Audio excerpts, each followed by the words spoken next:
Moi, à 14 ans, j'ai dormi à la rue. Je trouve pas que ce soit un choix facile de dire à quelqu'un « Ah, mais regardez, on va laisser crever des MNA dehors parce que vous comprenez, il faut prioriser les Français, il faut prioriser ci. » Cette hiérarchie de la misère, je la trouve dégueulasse. Parce qu'à la fin, crever de froid, c'est crever de froid. La mondialisation, on aime bien taper dessus aujourd'hui, mais d'un autre côté, elle a quand même sorti des milliards de personnes de la pauvreté. Aujourd'hui, le Rassemblement national, est-ce que tu penses aujourd'hui que c'est encore un mouvement raciste? Tous ici, vous avez le choix entre sauver votre famille ou sauver une autre famille inconnue. C'est humain de sauver les siens avant les autres. Vous répondez pas à la question, vous détournez la question. Attendez, répondez à la mienne, je répondrai à la vôtre. Quoi qu'il arrive, je serai fier d'être français au 7 juillet. Oui. Oui. Peut-être pas. Je vais voter lors des élections législatives. Oui. Non. Oui. Les jeunes sont de droite. Oui et non. Non. Je pense que la majorité n'est pas de droite. Non. Les jeunes sont de gauche. Non. Je pense qu'une majorité est de gauche. Non plus. De moins en moins. Je m'appelle Alice Cordier, j'ai 26 ans et je suis directrice générale d'une association de féministes de droite, le collectif Némésis. Pour qui t'as l'intention de voter pour ces législatives? L'Union des droites. LR, Rassemblement national. Ouais. Les jeunes sont perdus. Non. Non. Oui. Non. Le Rassemblement national est un danger pour le pays. Oui. Non. Le nouveau Front populaire est un danger pour le pays. Oui. Non. Oui. Non. Les élections législatives, ce n'est pas important. Non. Non. La majorité présidentielle est un danger pour le pays. Oui. Non. Je n'ai jamais voté. Non. Non. Mon vote ne va rien changer. Non. Oui. Non. Moi, c'est Candy, j'ai 24 ans, je suis entrepreneur et créateur de contenu. J'ai l'intention de voter pour personne puisque je m'abstiens tout simplement de voter. Mes proches votent comme moi. Oui. Non. Je ne comprends pas les gens qui ne votent pas. Ok, alors non. Non. Emmanuel Macron a été irresponsable de lancer cette dissolution. Oui. C'est l'élection française la plus importante du XXIe siècle. Ça peut. Non. Oui. Peut-être. Le cordon sanitaire s'est dépassé. Oui. Je m'appelle Arthur, je suis, on appelle ça créateur de contenu, je crois, sur les réseaux sociaux. Je parle essentiellement de politique et j'ai aussi un podcast. La politique en mieux, parce que mon surnom sur les réseaux, c'est Arthur Mur. Je vais voter pour la majorité présidentielle. On a le droit de s'en foutre de la politique. Oui. Oui. Je pourrais être ami avec chaque personne ici présente, malgré nos désaccords politiques. Oui. Non. Jean-Luc Mélenchon nuit au nouveau Front populaire. Non. Oui. Je ne sais pas. Oui. Macron devrait démissionner en cas de défaite. Oui. Non. Non. L'élection du Rassemblement national plongerait le pays dans le chaos. Non. Non. Peut-être. Le Rassemblement national est d'extrême droite. Oui. Je ne sais pas. Oui. Je m'appelle Mathieu Burgalassi, je suis anthropologue, journaliste, spécialiste des questions politiques et je travaille sur les réseaux sociaux, sur Instagram et en stream sur Twitch. Je pense que je vais voter pour le Front populaire pour des raisons que j'expliquerai tout à l'heure. Le nouveau Front populaire est d'extrême gauche. Oui. Tiré de non. Non. L'extrême centre est un concept politique valide. Oui. Non. Oui. C'est devenu très difficile de débattre aujourd'hui. Ça dépend avec qui. Je pense aussi que ça dépend avec qui. Oui. N'importe quelle personnalité publique est légitime pour s'exprimer sur l'élection. Oui, tout le monde a le droit de voter. Oui. Oui. Squeezie a bien fait de prendre position. C'est son choix, oui. Oui. Non. Oui. Thibaut InShape a bien fait de prendre position. Oui. Oui. Il n'a pas vraiment pris position.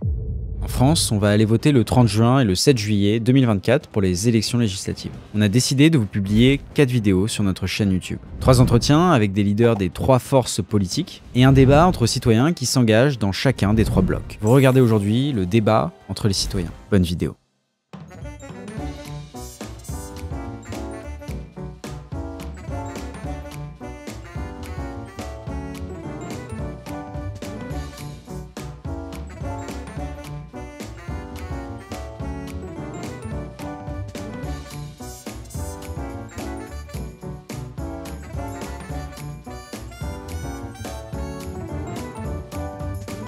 Je vous ai demandé à chacun de préparer une anecdote ou quelque chose qui vous a marqué pendant cette campagne législative. Je vous rappelle que cette vidéo sera diffusée après le premier tour. Et donc voilà, une anecdote qui vous a marqué et qui reflète votre opinion. Moi, ce qui m'a forcément marqué, c'est que la France insoumise mette comme candidat quelqu'un qui m'a menacé de mort. Donc forcément, ça m'a énormément surprise, choquée, marquée. Je pensais pas qu'il validait en fait la violence politique à ce point-là, et donc ça m'a confortée aussi dans le fait que je considère que le bloc de gauche qui est quand même bien l'idée par la France Insoumise, est aujourd'hui dangereux, parce que s'il valide ce genre de choses, des violences sur des femmes, je n'ose imaginer la suite. Tu parles de Raphaël Ernoult. Pourquoi c'est important pour toi d'être là aujourd'hui? Pour porter la parole des femmes qui votent à droite aussi, et pour essayer de sensibiliser aussi à différentes questions, liées à la question migratoire, à la question de l'islamisme, à la question du pouvoir d'achat. Moi, ce qui m'a marqué, c'est surtout toutes les reculades économiques du RN et de Bardella en particulier, à partir du moment où il a senti le vertige du pouvoir, quoi. Et où ça a permis quand même de constater que c'est facile d'être dans l'opposition et de tout vendre. Et une fois qu'on se rapproche du pouvoir, on sent qu'on va devoir serrer les dents quand même. Pourquoi c'est important pour toi d'être là aujourd'hui? Parce que je sais que les idées qui sont soutenues par la majorité présidentielle aujourd'hui sont très peu représentées chez les jeunes et en réalité très peu argumentées. Elles évoquent souvent des sujets qui sont pas très sexy, comme l'économie, la politique de l'offre, ce genre de choses. Et je pense que c'est quand même important de pouvoir les positionner dans le débat. Moi, ce qui m'a marqué, c'est que je revenais de Grèce. J'étais à Athènes et ensuite en Crète le 9 juin, quand j'ai vu qu'il y avait les élections européennes et que du coup Bardella avait 33 ou 37%. Et je me suis dit, c'est trop bien d'être entrepreneur, tu voyages, t'es libre, sans avoir à être impacté par telle ou telle personne. Tu cherches quand tu t'en fous un peu et tu cherches juste à gagner de l'argent et avoir plus de liberté, t'as personne qui, entre guillemets, va décider pour toi. Donc c'est ça qui m'a marqué, c'est le fait que quand t'es entrepreneur et que tu voyages, un peu la politique, tout ça, t'es un peu éloigné de ça. Pourquoi c'est important pour toi d'être là aujourd'hui? Pour venir apporter un peu de nuance à ce conflit, entre guillemets, ce débat gauche-droite, et venir représenter, je crois, 48 ou 50% des personnes qui n'ont pas voté. Ce qui m'a marqué, c'est les nominations par le RN de Fabrice Légéry et de Gilles Bourdoulex. Gilles Bourdoulex qui a dit qu'Hitler n'avait pas tué assez de gens du voyage, et Fabrice Légéry qui est poursuivi pour complicité de crimes contre l'humanité. Donc je me suis dit qu'on a été en train de passer des lignes là. Je pense qu'on confronte pas assez l'extrême droite à certaines réalités, notamment sur sa violence, et je viens ici principalement pour essayer de contrer la banalisation des idées haineuses. Le problème pour moi, c'est que le RN est dans beaucoup d'affaires, notamment des affaires de terrorisme et des affaires de violence, et qu'on ne les met jamais face à ces questions-là et à ces problèmes-là. Donc moi, j'aimerais que ces questions elles soient amenées dans le débat public avant que les gens votent. Aujourd'hui, on a globalement 3 blocs qui se dessinent. C'est lequel le moins dangereux selon vous, et c'est lequel qui apporte le plus de garanties sur l'état du pays, son économie, la sécurité et la protection des minorités? Le moins dangereux, pour moi, évidemment, c'est la majorité gouvernementale et présidentielle. A priori, si on parle de stabilité, de toute façon, il y aura une continuité entre ce qui s'est passé depuis 7 ans, et même en réalité au-delà depuis 2012, je pense, concrètement, et ce qui se passera après, qu'on peut voir dans le programme. De toute façon, il y a quelques nouvelles idées, il y a des dépenses nouvelles, mais dans l'ensemble, ça va être un prolongement. Et pour moi, s'il y a des choses qui sont imparfaites dans ce qu'a fait le gouvernement et dans ce qu'a pu faire Macron, même si la personnalité de Macron, je pense, énerve de plus en plus, et même au sein de la majorité, dans l'ensemble, je pense qu'il y a eu tellement de progrès sur certains points qui nous paraissaient tellement importants il y a 10 ans et qui aujourd'hui le sont beaucoup moins, que je pense que ça reste le meilleur compromis pour le pays, et que j'ai pas besoin de me positionner idéologiquement de façon très forte, croire qu'il faut renverser la table et tout détruire, parce que je sais que ça marche pas. Moi non, je pense que le Front Populaire offre une alternative intéressante. C'est une union entre 5 partis différents. C'est un vrai travail de compromis. Ça, c'est quand même assez rare aujourd'hui. D'être capable de mettre plusieurs sensibilités politiques ensemble autour d'une table et qu'elles arrivent à se mettre d'accord autour de quelque chose. Il y a une vraie proposition qui n'est pas une proposition violente, radicale. Il y a des gens qui croient que ça va être le bolchevisme. On en est très très loin. On est même beaucoup moins radical que le programme de François Mitterrand de 1981. On a un programme économique qui est validé par des prix Nobel d'économie. On a des propositions sociales qui sont de bon sens, et on a de vraies mesures pour protéger les minorités en général. Donc je pense, à mon avis, que c'est de loin et de très loin la meilleure alternative aujourd'hui à la haine sociale de la Macronie et la haine tout court du RN. Me concernant, c'est plutôt l'union de la droite entre les Républicains et le Rassemblement national qui, selon moi, apporte une protection à la France. On sait qu'aujourd'hui, on a un pays qui commence à entrer dans une insécurité. En tant que jeune femme, je le sais mieux que personne. Et aujourd'hui, on a enfin une union, d'abord, entre 2 entités qui, jusque-là, ne s'étaient jamais unies, qui propose de pouvoir lutter contre une immigration incontrôlée, contre une insécurité avec une justice plus ferme, avec un contrôle de nos frontières un peu plus ferme, avec une possibilité de choisir aussi une immigration qui nourrit le pays, chose qui n'est pas le cas aujourd'hui malheureusement. Et je pense qu'aujourd'hui, oui, c'est un parti qui peut, avec une préférence nationale qui est mise en avant, mettre en avant l'intérêt des Français avant de mettre en avant l'intérêt de gens qui ne partagent aucune de nos valeurs républicaines, qui ne veulent pas du tout s'intégrer à notre mode de fonctionnement et qui aujourd'hui sont une menace en termes aussi également de misogynie et de sexisme sur l'ensemble des femmes. Donc c'est un vote contre les étrangers. C'est un vote pour les Français, c'est le but d'une élection nationale. Vous avez parlé uniquement des étrangers. Ah non, je vous ai expliqué que justement les femmes françaises seraient mieux protégées, qu'il y avait justement la préférence nationale, ça concerne les Français, la préférence nationale. Mieux protégées de qui? Pardon? Mieux protégées de qui? D'une immigration qui aujourd'hui est incontrôlée et surreprésentée dans tous les faits de délinquance. D'accord, les étrangers. L'immigration, oui, ce sont des étrangers, oui. D'accord, non, vous avez répondu, merci. Alice, du coup, pour toi, l'union des droites, c'est celui qui protégera le mieux les femmes. Oui, je suis persuadée qu'aujourd'hui, en tout cas, il y a de nouvelles formes de violence auxquelles la gauche ne répond plus. La gauche s'est beaucoup mobilisée sur les violences conjugales, mais elle refuse de parler d'autres formes de violence qui viennent d'autres cultures, en fait, qui ont une vision de la femme aux antipodes de la nôtre. Cela se produit maintenant dans l'espace public. On sait que 2/3 des agressions sexuelles dans les transports en commun sont le fait d'étrangers. On sait aussi que 20% des violences conjugales en France sont le fait d'étrangers, chose dont on ne parle pas assez alors qu'ils représentent que 8% de la population. On sait également qu'il y a une surreprésentation, là encore, dans d'autres faits de délinquance. Je pense aux coups et blessures volontaires, par exemple, dans l'espace public, entre autres, mais pas que. Et qu'il y a aujourd'hui une urgence à ce niveau-là qui est sans précédent et qui nous permettrait, en tout cas, vous savez, le parcours d'une femme aujourd'hui, il est un petit peu compliqué. Vous sortez de chez vous en réfléchissant quelle rue vous allez prendre, quels vêtements vous allez porter pour éviter de vous faire harceler. Ensuite, vous arrivez au travail. Certaines sont victimes de harcèlement de la part de leur patron dans le cadre du travail, d'inégalités. Elles rentrent chez elles, pour certaines, je prends évidemment les cas les plus extrêmes, et elles sont victimes de violences physiques et ou morales de la part de leur conjoint. Moi, je pense qu'à ces 3 niveaux-là, il y a moyen de pouvoir proposer des solutions. L'Union des droites propose des solutions d'ailleurs à ce niveau-là. Et moi, au sein de notre association, en tout cas, moi, je m'occupe en tout cas de ce qui se passe surtout dans l'espace public, puisque c'est quelque chose d'émergent, c'est quelque chose de tabou aussi qui est dur, qui est difficile à parler, puisqu'on parle aussi de gens qui sont en situation de précarité. Donc forcément, on fait appel à des cordes sensibles, mais il faut savoir en parler de façon rationnelle, sans mettre une surémotion quand on en parle et reconnaître simplement qu'on a des différences culturelles, que ces différences se creusent de plus en plus avec un communautarisme qu'on ne peut plus nier, qu'on soit de droite, de gauche, peu importe, et que ça va poser des questions au niveau de la société aujourd'hui. Si vous pouvez sélectionner parfaitement l'immigration en disant par exemple que tous ceux qui commettent des violences sexuelles, du harcèlement de rue, pouvaient ne pas être là, est-ce que tu voudrais quand même qu'il n'y ait pas d'autres types d'immigration, quoi? Ouais, d'abord, l'immigration, elle est européenne. Est-ce que c'est le manque de sélection, le problème? Ou est-ce que c'est l'immigration en elle-même? D'abord, il y a une immigration illégale qui est forte, contre laquelle il faut lutter, c'est la première chose. Et au niveau de l'immigration légale, on se rend compte qu'elle ne porte pas forcément à l'assimilation. Et moi, je pense qu'aujourd'hui, si on veut pouvoir faire nation, il faut réussir à convaincre les gens qui viennent chez nous de devenir français sans forcément renier ce qu'ils sont et leur héritage culturel. C'est pas ce que je dis, mais d'adhérer à nos principes républicains, à nos valeurs, à notre histoire. Et aujourd'hui, on se rend bien compte que certains qui sont passés aussi par la voie légale ne répondent pas à cela. Donc il faut, selon moi en tout cas, une immigration, en tout cas à l'arrivée, pour ce qui est de l'immigration légale, une assimilation un peu plus forte. C'est-à-dire qu'aujourd'hui, je pense qu'on n'offre pas non plus les clés aux étrangers qui viennent chez nous pour nous ressembler, pour leur donner envie d'adhérer à notre système de valeurs.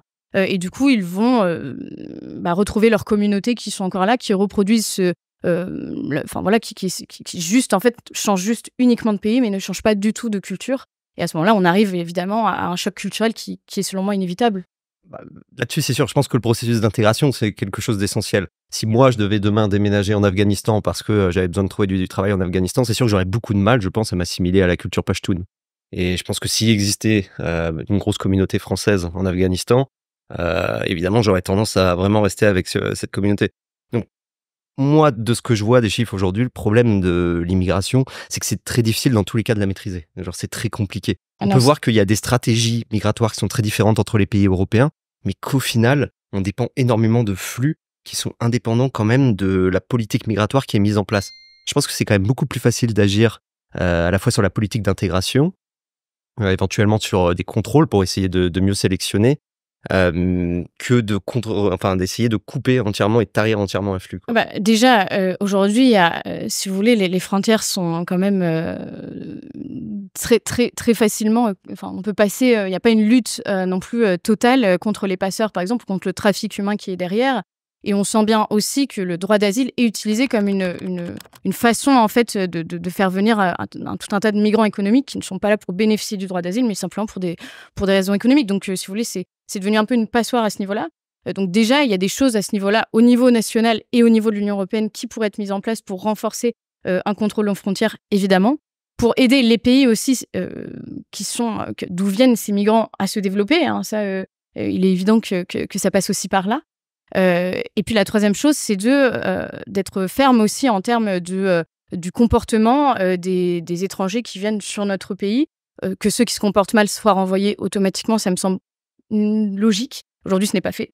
Voilà, le gouvernement applique les OQTF à 6%, finance des associations qui les aident à rester, parfois même quand ils ont commis des crimes. Donc, on se rend bien compte que ça ne marche pas. Les centres de rétention administrative sont en train d'exploser. Enfin, je veux dire, avant même d'arriver à une sélection, il y a quand même d'autres mesures assez simples à mettre en place et qui pourraient mener à ce que ça se passe mieux. On est quand même dans un pur fantasme, là. Le fantasme de la submersion migratoire qui est totalement faux. J'ai pas une seule fois parlé de submersion migratoire. Vous dites depuis tout à l'heure qu'il y a une explosion de l'immigration, que cette immigration est directement liée à une augmentation de la délinquance.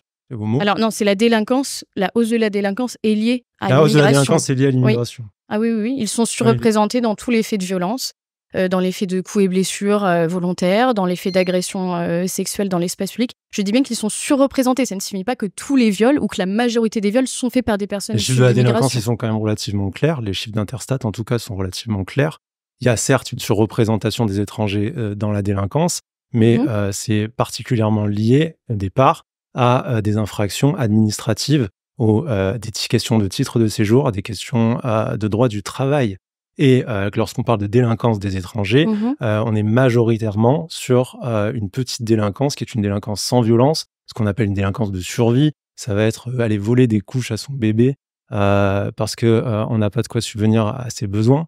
Les viols sont de la délinquance de survie. Vous avez un chiffre sur les viols? Ah oui, alors j'en ai même plusieurs et pour plusieurs pays, donc vous tombez bien. Le taux des mis en cause des étrangers dans les violences sexuelles. Moi, je préfère qu'on parte pas sur le monde entier. Oui, mais en fait, on a une politique aussi, vous savez, on parle pas du monde entier, mais des pays frontaliers qui ont une politique migratoire liée à l'Union européenne, donc c'est important d'en parler. Les taux de mise en cause des étrangers dans leurs violences sexistes et sexuelles est presque 2 fois supérieur au taux des Français. Voilà. Donc de la délinquance, si vous voulez, administrative ou de survie, on repassera. En Allemagne, 37% des viols sont faits par des étrangers. En Italie, les étrangers africains sont 4 fois plus représentés dans les violences sexistes ou sexuelles. De la délinquance de survie, on repassera aussi.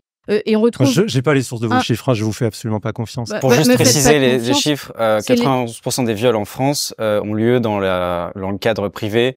Alors, on ne parle pas de la même chose. Moi, quand je vous dis... Il faut distinguer les viols qui ont lieu dans la rue aussi et les viols qui ont lieu dans le cadre privé n'exclut pas que ce sont des personnes étrangères. Les violences conjugales en France, le département qui s'illustre le plus, c'est la Seine-Saint-Denis. Voilà. On sait aussi que les communautés qui nient l'égalité homme-femme sont les communautés où il y a le plus de cas de violences faites aux femmes. C'est un fait. Voilà. Après, si vous voulez les références de mes chiffres, je vous les enverrai avec grand plaisir. C'est les chiffres de la police, du ministère de l'Intérieur. Après, peut-être que vous considérez aussi que la police est raciste. Non, je viens de dire que je citais Interstat. Moi, c'est les chiffres du ministère de l'Intérieur. C'est les mêmes chiffres, Interstat. C'est le ministère de l'Intérieur. Eh bien, écoutez, on n'a pas les mêmes chiffres visiblement, mais vous citez les délits administratifs, les délinquances de survie. Moi, je vous cite les chiffres des viols. Je ne dis pas qu'il y a une inexistence des personnes étrangères dans les viols. Je dis que je trouve vos chiffres extrêmement extrapolés. On a vu d'ailleurs l'extrême droite revendiquer le chiffre de 77% de violeurs étrangers, un chiffre complètement... C'est pas ça. C'est 67% des agressions sexuelles dans les transports franciliens sont par des étrangers. Non, je parle de 77% des viols qui seraient faits par des personnes étrangères. C'est pas le même chiffre, c'est un chiffre d'Europe 1 qui a été énormément cité. Je l'ai jamais repris. Je dis simplement que j'ai vu ce chiffre passer énormément. C'est un chiffre qui est à nouveau complètement tiré par les cheveux et qui ignore, comme ça a été dit tout à l'heure, le fait que ça représente uniquement 10% des agressions, que 90% des agressions ont lieu principalement dans la sphère privée, par une personne connue, principalement le conjoint. La sphère privée n'exclut pas que ce sont des étrangers. Mais donc, pour vous, excusez-moi, mais l'intégralité de la lutte contre les violences faites aux femmes se concentre sur le fait de vous en prendre aux personnes étrangères, et pas aux personnes étrangères sans papier, mais si je reprends ce que vous avez dit tout à l'heure, aussi aux personnes qui sont françaises et qui sont intégrées dans la société française, qui ont des papiers français. Et c'est ça qui va résoudre les problèmes de la violence faite aux femmes. Moi, je suis là pour trouver des solutions simples pour faire baisser les violences faites aux femmes, la lutte contre l'immigration incontrôlée et une façon simple de faire baisser les violences faites aux femmes. Un immigré qui a ses papiers français, c'est un Français. Oui, c'est un Français. Depuis tout à l'heure, vous dites les personnes qui sont assimilées, qui sont en France, qui ont leur papier. Vous en avez parlé, Je vous non? parle des étrangers depuis tout à l'heure. Tous les chiffres que Donc, je vous sors, donc c'est pour vous, les il n'y a étrangers. aucun problème avec l'immigration française de plusieurs générations qui est installée. Et tout ça, tout va bien à ce niveau-là. Moi, je vous dis que le taux des mises en cause des étrangers dans les violences sexistes et sexuelles est presque 2 fois supérieur au taux des Français. À ce titre, vous baissez de 2 fois le nombre de femmes victimes de violences. Il n'y a que ça qui m'intéresse, monsieur. Je pense qu'en fait, vous êtes, pas vous, mais la plupart des gens sont biaisés parce que déjà, j'ai vu la stat d'Europe 1 dont vous parliez, les 77% des agressions et des viols à Paris sont faites par des étrangers. Je ne sais pas si c'est vrai ou pas. Mais en fait, je pense que c'est biaisé parce que n'étant pas blanc, disons, je me suis fait contrôler au faciès et je pense que les forces de l'ordre font aussi beaucoup de contrôle sur tous ceux qui sont un peu, comme moi. Moi, je suis du coup guadeloupéen marocain, donc tous ceux qui sont soit noirs, soit arabes. Donc forcément, si on contrôle plus de noirs ou d'arabes, forcément, il y a de plus en plus de chances qu'ils soient coupables de certaines choses puisqu'on se concentre un peu plus sur eux. Mais je pense également que c'est important pour les femmes en tout cas. J'ai une mère, une sœur, donc c'est important qu'elles puissent sortir dans la rue, par exemple, à 2h du matin, 22h ou peu importe, habillées comme elles veulent, seules ou avec leurs amis. Donc je pense qu'il y a aussi ces petits détails à prendre en compte. Oui, puis en fait, il faut en parler de façon assez souple. C'est-à-dire qu'il y a des personnes qui viennent d'une autre culture, qui ont une vision différente de la femme, qui ont une vision différente de la place de la femme dans la société, du rapport au corps, du rapport au viol, du rapport à l'excision aussi. Et il faut en parler. Mais c'est quelle culture? Excusez-moi, mais c'est très peu clair. C'est très peu clair. De quelle culture on parle? Précisément, vous dites qu'il y a des personnes qui viennent d'une autre culture. De quelle culture on parle? Quelles sont ces cultures qui, pour vous, sont patriarcales ou je sais pas par quel exemple, terme en vous Europe utilisez. de l'Est, vous savez, la façon de traiter les violences conjugales, il n'y a pas eu de révolution MeToo là-bas. En Afrique subsaharienne, on n'a pas du tout le même rapport au corps de la femme qu'en Europe, qu'en France. Des exemples comme ça, il y en a de multiples en fait. Si vous parlez de MeToo, par exemple, MeToo, on a vu une explosion de la parole des femmes qui a démontré qu'aujourd'hui, les violeurs n'ont pas spécialement de couleur de peau, n'ont pas spécialement d'origine particulière. On a vu des accusations envers des ministres, on a vu des accusations envers des acteurs, on a vu des accusations qui ont été à tous les niveaux de la société, dans tous les secteurs. Aujourd'hui, ce que ça démontre surtout, c'est qu'il y a peut-être une culture du viol, un climat patriarcal particulier qui favorise ça, qui n'est pas spécialement lié à une culture, à une origine, à la présence d'étrangers sur le territoire ou pas. Et c'est ce que disent d'ailleurs les associations féministes, les associations de victimes de violences sexuelles, qui insistent énormément sur le fait qu'il faut sortir de ces stéréotypes et justement prendre le problème dans son ensemble si on veut faire de la prévention, mais si on veut pouvoir réellement accompagner et aider les victimes. Non, mais je pense que dire effectivement, peut-être que la culture afghane est un petit peu plus patriarcale que la nôtre, c'est pas totalement dédouaner la nôtre de ces problèmes. Mais on peut quand même faire un petit peu une hiérarchisation là-dessus et reconnaître que oui, la culture afghane est peut-être un peu plus patriarcale aujourd'hui que la culture française. En même temps, moi, ce que j'entends depuis tout à l'heure, c'est qu'on est en train de me dire qu'il faut ne plus accueillir de personnes en France, qu'il faut renforcer les politiques migratoires, ça ne peut pas être... parce que les étrangers seraient les principaux responsables des viols en France, alors qu'on sait que les étrangers, c'est 0,8% des crimes en France. Je veux dire, à un moment donné, il y a quand même, je trouve, des chiffres. Non, personnellement, je n'ai pas vérifié, mais en tout cas, qui me semble extrêmement douteux, et je trouve qu'il y a une prise de position qui est xénophobe. Donc on croit les femmes, mais pas quand l'étranger est le responsable du viol, quoi. Je pense qu'il y a des associations féministes, il y a énormément d'associations féministes qui prennent la parole sur ces sujets-là, que votre groupe d'extrême droite n'est pas représentatif de l'intégralité des femmes de France, et encore moins de l'intégralité des personnes qui luttent contre le viol en France. C'est pour ça qu'on devient très connu, oui, sans doute. Je pense qu'on peut pas... il faut essayer de distinguer un discours qui voudrait essayer de calquer les délinquants sexuels étrangers et le fait qu'effectivement on a du mal à les renvoyer chez eux, alors que je pense qu'un délinquant sexuel qui n'a pas la nationalité française, oui, n'a rien à faire sur le territoire national. Mais il faut pas que ça tombe ensuite dans le discours. Mais souvent, ça va être utilisé. Pas ce qu'elle dit. Elle dit qu'il ne faut plus accueillir les gens, qu'il faut empêcher les gens d'arriver parce que ces gens-là, moi, je réponds à vos arguments aussi. Oui, non, mais que c'est leur culture qui fait de des violeurs. Mais on peut pas non plus couper totalement tous les arguments sur les délinquants étrangers et dire qu'il n'y a pas de problème du tout à ce niveau-là, parce qu'il y a d'autres problèmes. On peut à la fois dire qu'il n'y a pas à stigmatiser toutes les personnes du fait de comportement des délinquants étrangers et que ça devrait couper toute l'immigration. Mais si on est incapable de sanctionner correctement des délinquants étrangers et de les renvoyer chez eux lorsqu'ils n'ont pas la nationalité française, évidemment qu'on va faire que monter des discours qui vont dire qu'il faut tarir alors entièrement l'immigration. Mais personne ne parle de ne pas sanctionner les violeurs ou de ne pas sanctionner les personnes qui se rendent coupables. Les personnes.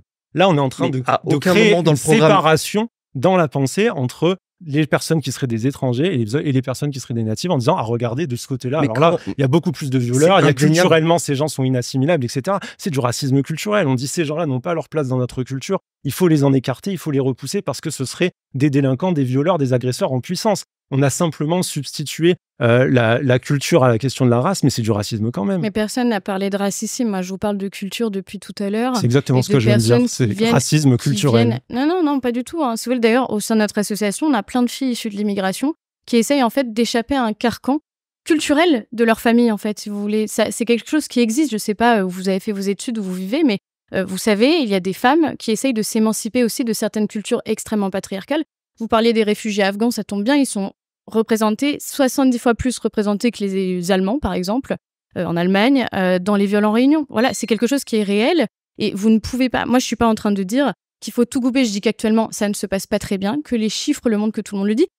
Si vous voulez, quand vous me faites ce reproche de me dire oui, mais en fait, il y a aussi des natifs qui sont auteurs de violences. C'est vrai, mais en fait, eux, on ne peut pas les expulser et on ne peut pas couper. Voilà, on ne peut pas couper leur arrivée en France parce qu'ils sont en France et moi, qu'ils sont français. Moi, je dis que vous présentez une version stéréotypée des violences sexistes et sexuelles qui n'est pas celle défendue, en tout cas aujourd'hui, ni par les associations, ni par les milieux féministes, qui est en fait un usage aujourd'hui, je pense, des VSS pour défendre un discours qui est un discours raciste et qui vise uniquement, je pense, à cibler les personnes étrangères. Et d'ailleurs, vous défendez un parti politique parce qu'il y a des mesures concrètes dans ce que défend Madame. Aujourd'hui, Jordan Bardella, il propose une mesure qui s'appelle la double frontière. La double frontière, c'est quoi ? C'est à un moment donné dire que c'est comme ça qu'il le présente, les migrants qui vont arriver en France, en tout cas sur le sol européen, on va les repousser immédiatement parce que justement on les accuse d'être des délinquants, des violeurs, des agresseurs en puissance, etc. et tout. Ça, c'est profondément contraire au droit international parce que ces gens, ils vont pas avoir l'opportunité à aucun moment de faire valoir justement leur droit d'asile, de faire valoir leur particularité. On prend ces gens en grappe, on en fait un groupe à risque, on dit regardez, ceux-là ils sont dangereux, eux c'est des futurs violeurs, eux c'est des futurs agresseurs. Et on dit, on ne va pas respecter les conventions internationales, on ne va pas respecter la Convention de Genève, et ces gens, on va les repousser, et dans des conditions qui sont terribles. Parce que ces opérations-là, ça a un nom, ça s'appelle le pushback. C'est des opérations qui ont déjà été menées en Grèce. On sait que les forces qui ont mené ces opérations en Grèce ont tué au moins 40 personnes. Il y a une vidéo du New York Times où on voit un groupe de 7 enfants être remis sur un bateau et être abandonnés en plein milieu des eaux internationales, sur un petit canot gonflable. Ça, c'est le type de mesures concrètes qui sortent à la fin de ce type de discours. On est en train de vous dire, regardez, les étrangers sont dangereux, on est en train d'en faire un groupe à risque, ça va tout légitimer. Et ça légitime précisément ces mesures dans le programme de Jordan Bardella, qui sont des mesures xénophobes, qui sont des mesures qui sont contraires au droit international et qu'il va confier en plus à une personne qui s'appelle Fabrice Légéry, qui était l'ancien directeur de Frontex et qui est aujourd'hui accusé de complicité de crimes contre l'humanité pour avoir précisément participé à ces affaires de pushback. Donc moi, je pense qu'il faut quand même faire un petit peu attention à ce dont on parle. On est en train, en fait, tout simplement là, de légitimer purement et simplement des lois et des mesures qui, si elles étaient mises en place, seraient contraires aux droits de l'homme. Mais j'interviens rapidement pour rebondir sur ce qu'a dit Mathieu. Si vous pouvez juste répondre par oui, pardon, on est d'accord que vous êtes pour une égalité des chances pour les migrants. C'est-à-dire qu'on ne dit pas « ah, vous rentrez pas ». Parfait. Du coup, est-ce qu'on peut entendre que Alice soit là pour dire « j'aimerais qu'il y ait également une égalité des chances, que toutes les femmes en France puissent, que ce soit à Paris, à Lyon, n'importe, sortir la nuit sans avoir la crainte d'être violée ». Est-ce qu'elle a le droit de le dire ou est-ce que c'est considéré comme raciste de dire « j'aimerais en tant que femme pouvoir sortir sans avoir peur de me faire violer, que ça soit par un homme français blanc de 20 ans, 40 ans ou par un migrant ». Est-ce qu'elle peut dire, sans être considérée comme raciste, en tant que femme, j'ai envie de sortir sans avoir la peur de me faire violer? Absolument, du moment qu'on ne fait pas porter la responsabilité du viol dans son ensemble aux personnes étrangères. Mais il faut connaître aussi les chiffres et voir qu'il y a des façons simples aussi de faire baisser les violences faites aux femmes. On va évoluer sur la question parce qu'on a beaucoup parlé d'immigration. Et la lutte contre l'immigration, c'est la seule manière de lutter contre les violences faites aux femmes, selon vous. On est d'accord? J'aimerais qu'on évolue sur la discussion. Vous ne pouvez pas juste le dire? Bon, je vous mets un carton jaune à tous les deux. On va évoluer dans la discussion, s'il vous plaît. On a parlé beaucoup d'immigration. Sur les questions économiques, Arthur, tu l'as évoqué dans un premier temps. Kendi, tu es entrepreneur. Toi, j'imagine aujourd'hui, les affaires marchent bien. On est sous le mandat d'Emmanuel Macron, de la majorité présidentielle. Est-ce que toi, même si tu votes pas, est-ce que tu es satisfait du mandat actuel? Est-ce que, je sais pas, est-ce que tu souhaiterais qu'un vote s'oriente plutôt d'un côté ou d'un autre pour ta situation à toi? En tant qu'entrepreneur actuellement, je remercie le gouvernement Macron parce qu'on a vu une baisse de l'impôt sur les sociétés. Maintenant, on est à 25%. Pour le futur, en tant que bon capitaliste, je ne me vois pas travailler, me lever très tôt, prendre des risques là où certains n'en prennent pas, et me dire ah bah on va me taxer parce que j'ai osé prendre des risques, parce que j'ai osé prendre des initiatives et me dire j'ai pas envie de cette entre guillemets vie normale, je veux peut-être plus pour moi, pour ma famille, pour mes descendants, donc je vais travailler, chercher à apporter de la valeur au marché, aider des personnes avec mon activité pour en plus gagner plus d'argent, et je vais pas m'en cacher parce que l'argent ça te permet d'acheter des médicaments pour tes parents, manger, voyager, etc. Donc en tant qu'entrepreneur, il est normal que je sois plus à regarder mes intérêts. Et donc, il y a un parti qui veut un peu augmenter tout ce qui est ISF, etc. Un parti qui propose, si je dis pas de bêtises, la suppression de l'impôt sur les revenus pour les moins de 30 ans, ce qui est mon cas, et l'exonération des impôts sur les sociétés, donc pour les bénéfices. Donc forcément, en tant qu'entrepreneur, je pense à mes intérêts avant tout, comme chaque personne ici, je pense, est venue défendre ses intérêts. Donc je serai plus de droite, même si je ne vote pas, puisque ça va dans mon intérêt en tant qu'entrepreneur, et je pense aussi que ça favorise un développement économique, puisque en fait, si on reste que entre guillemets sur la gauche, qui est, sans vouloir mettre de gros préjugés ou quoi que ce soit, un peu communiste, je veux dire, c'est-à-dire que si on dit ah bah on est loin du communisme quand même. Hein. Non mais c'est pour comprendre l'idée. Si t'as pas de ah bah c'est pas grave si t'as une vie un peu normale entre guillemets médiocre, tu prends pas de risques, c'est pas grave si tu gagnes pas très bien ta vie, de toute façon on va aller taxer ceux qui en ont pris. Je me dis en tant que personne qui prend des risques, ça m'embêterait fortement de me dire j'ai pris des risques, ils sont médiocres, les gens qui se lèvent le cul pour aller faire la caisse à Monop. C'est pas ce que j'ai dit. Je veux sors un peu, enfin, je sors un petit peu. C'est brutal. Attention, carton jaune, il faut pas couper la parole. Merci. Du coup, je me dirais, c'est dommage qu'ayant pris des risques, qu'on me punisse entre guillemets pour ça. C'est pour ça que je veux pas trop voter à gauche, parce que je me dis, j'aurais la sensation d'être puni pour avoir voulu chercher à atteindre un certain niveau de statut, de liberté.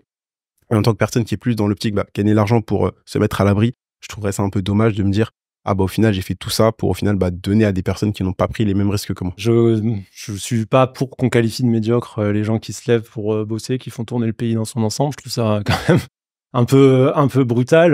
La possibilité de prendre des risques, tout le monde ne l'a pas. Je pense que les gens font comme ils peuvent et ils font de leur mieux souvent. Et je trouve que ce serait pas mal que pour ce mieux qu'ils font, ils soient payés correctement, qu'ils aient un système de santé qui leur permette de se faire soigner, qu'ils puissent mettre leurs enfants dans des écoles, qu'ils aient droit à une retraite correcte. On a longtemps eu le meilleur modèle de santé au monde, on a longtemps eu un très très bon système de retraite. Et aujourd'hui, si tout ça ne tient pas debout, c'est pas parce que les gens coûtent trop cher, c'est parce qu'on a fait trop de cadeaux fiscaux à des ultra-riches qui n'en avaient pas besoin. Honnêtement, aujourd'hui, le programme du Front Populaire, il est très très loin d'être radical d'un point de vue économique. On est même sur un programme qui est bien moins radical que celui de François Mitterrand en 81. Les propositions, elles sont quand même soutenues par des économistes, soutenues par des prix Nobel d'économie. C'est quand même pas quelque chose qui va détruire, couler le pays. Et moi, je crois en la solidarité nationale. Et je pense qu'un pays, on peut pas le faire tourner tout seul. À un moment donné, si votre rêve, c'est le libertarianisme, il y a une solution. Il faut aller aux États-Unis. C'est là-bas, c'est la Mecque pour tout le monde. Mais pour les autres, moi, je pense que si on croit à un modèle social, un modèle de solidarité, la proposition du Front Populaire, elle est pas mal quand même. Cadeaux fiscaux? Ouais, des cadeaux fiscaux, ouais. La France, c'est le pays qui taxe le plus au monde. Bon.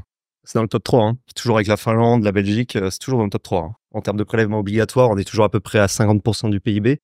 Enfin, aujourd'hui, on dénonce Macron comme étant un ultra-libéral, on verrait une forme de nouveau Reagan. On a quand même un taux de prélèvement obligatoire qui est plus élevé que sous Jospin, qui est largement plus élevé que ce qu'on avait sous Mauroy, sous le premier septennat Mitterrand. Donc c'est faux. Aujourd'hui, on n'est pas passé dans un modèle libertarien. Notre système de santé. J'ai pas dit qu'on était dans un modèle libertarien. J'ai dit que si vous voulez un modèle libertarien, il y avait les États-Unis et qu'il y avait je pense que des possibilités là-bas.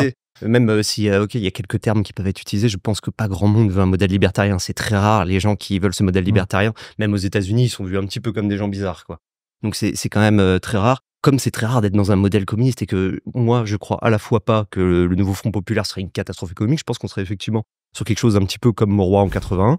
Je pense que c'est un petit peu l'idée. Franchement, honnêtement, les mesures sont quand même très. Mauroy 80, c'est quoi une revalorisation du SMIC de 8%, c'est la 5e semaine de congé payé, c'est les 38 heures.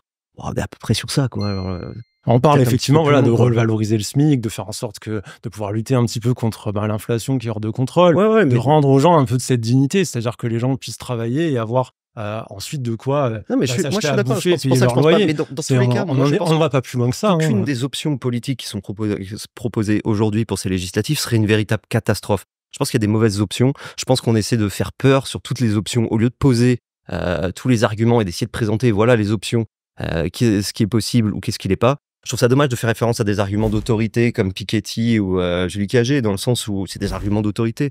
J'ai écouté Michael Zemmour, que je trouve être un très bon économiste à côté de ça, qui a fait une vidéo sur Blast.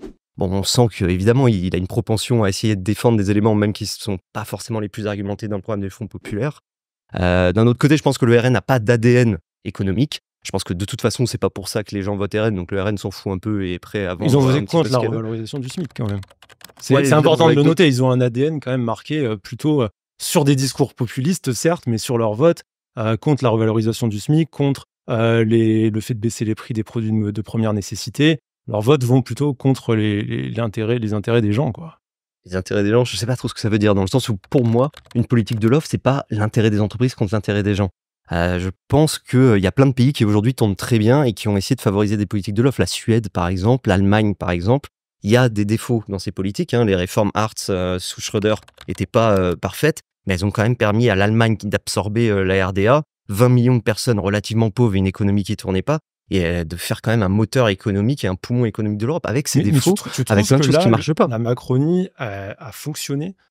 Je veux dire, sur le social, on a quand même une explosion de la pauvreté. On n'a pas une explosion de la des pauvreté. restos du cœur. On a quand même une situation c'est faux. 2017, on est à 12% de pauvreté. Le seuil de pauvreté est 60%. Disons qu'il y a une explosion médian. Plutôt, et on est passé à 14% aujourd'hui. Une explosion, en tout cas, de l'appauvrissement des plus pauvres. C'est plutôt comme ça qu'il faut le formuler. Les classes les plus pauvres, le terme explosion se sont paraît vraiment très très fortement appauvries. Non, et du coup, c'est surtout après 2020, c'est vraiment le Covid qui a créé ça. Et pourquoi le Covid a créé ça? Mais simplement parce qu'on a eu une baisse des rentrées qui était énorme, fiscale, et une suppression des emplois. On a eu une baisse du PIB de 10%. Et le PIB, encore jusqu'à preuve du contraire, c'est quand même ce qui permet le plus à un pays d'être riche et de partager ses richesses. Genre ça, c'est un fait. Si on regarde les pays aujourd'hui où il y a des seuils de pauvreté les plus bas, enfin les taux de pauvreté les plus bas, pardon, c'est aussi les pays les plus compétitifs et les plus riches. Ça veut pas dire qu'il faut faire de l'ultralibéralisme. Ça veut dire simplement qu'il faut réfléchir à ces éléments-là et qu'on peut pas se permettre de faire tout et n'importe quoi économiquement, même si ça paraît sexy comme ça de prime abord. C'est pas tout et n'importe quoi. La proposition. Non, je dis pas que c'est tout et n'importe quoi. Je pense juste. C'est pour ça que moi, je pas un argument d'autorité. C'est pour ça que j'ai cité ces gens-là. C'est pour justement parce qu'on est tout de suite accusé. Mais je pense qu'aujourd'hui, dès qu'on veut redistribuer un peu d'argent, on est accusé de faire n'importe quoi. Ça a été quand même quelque chose qui a longtemps fonctionné. Et on a un peu du mal à comprendre pourquoi ça n'a pas fonctionné. Les dernières fois où on l'a fait, ça n'a pas fonctionné. La relance Mauroy de 81, c'est un échec complet. Pour ça qu'on a le tournant de la rigueur dès 83. Quand 82, Fabius est obligé de mettre en place une forme d'embargo sur les magnétoscopes Toshiba.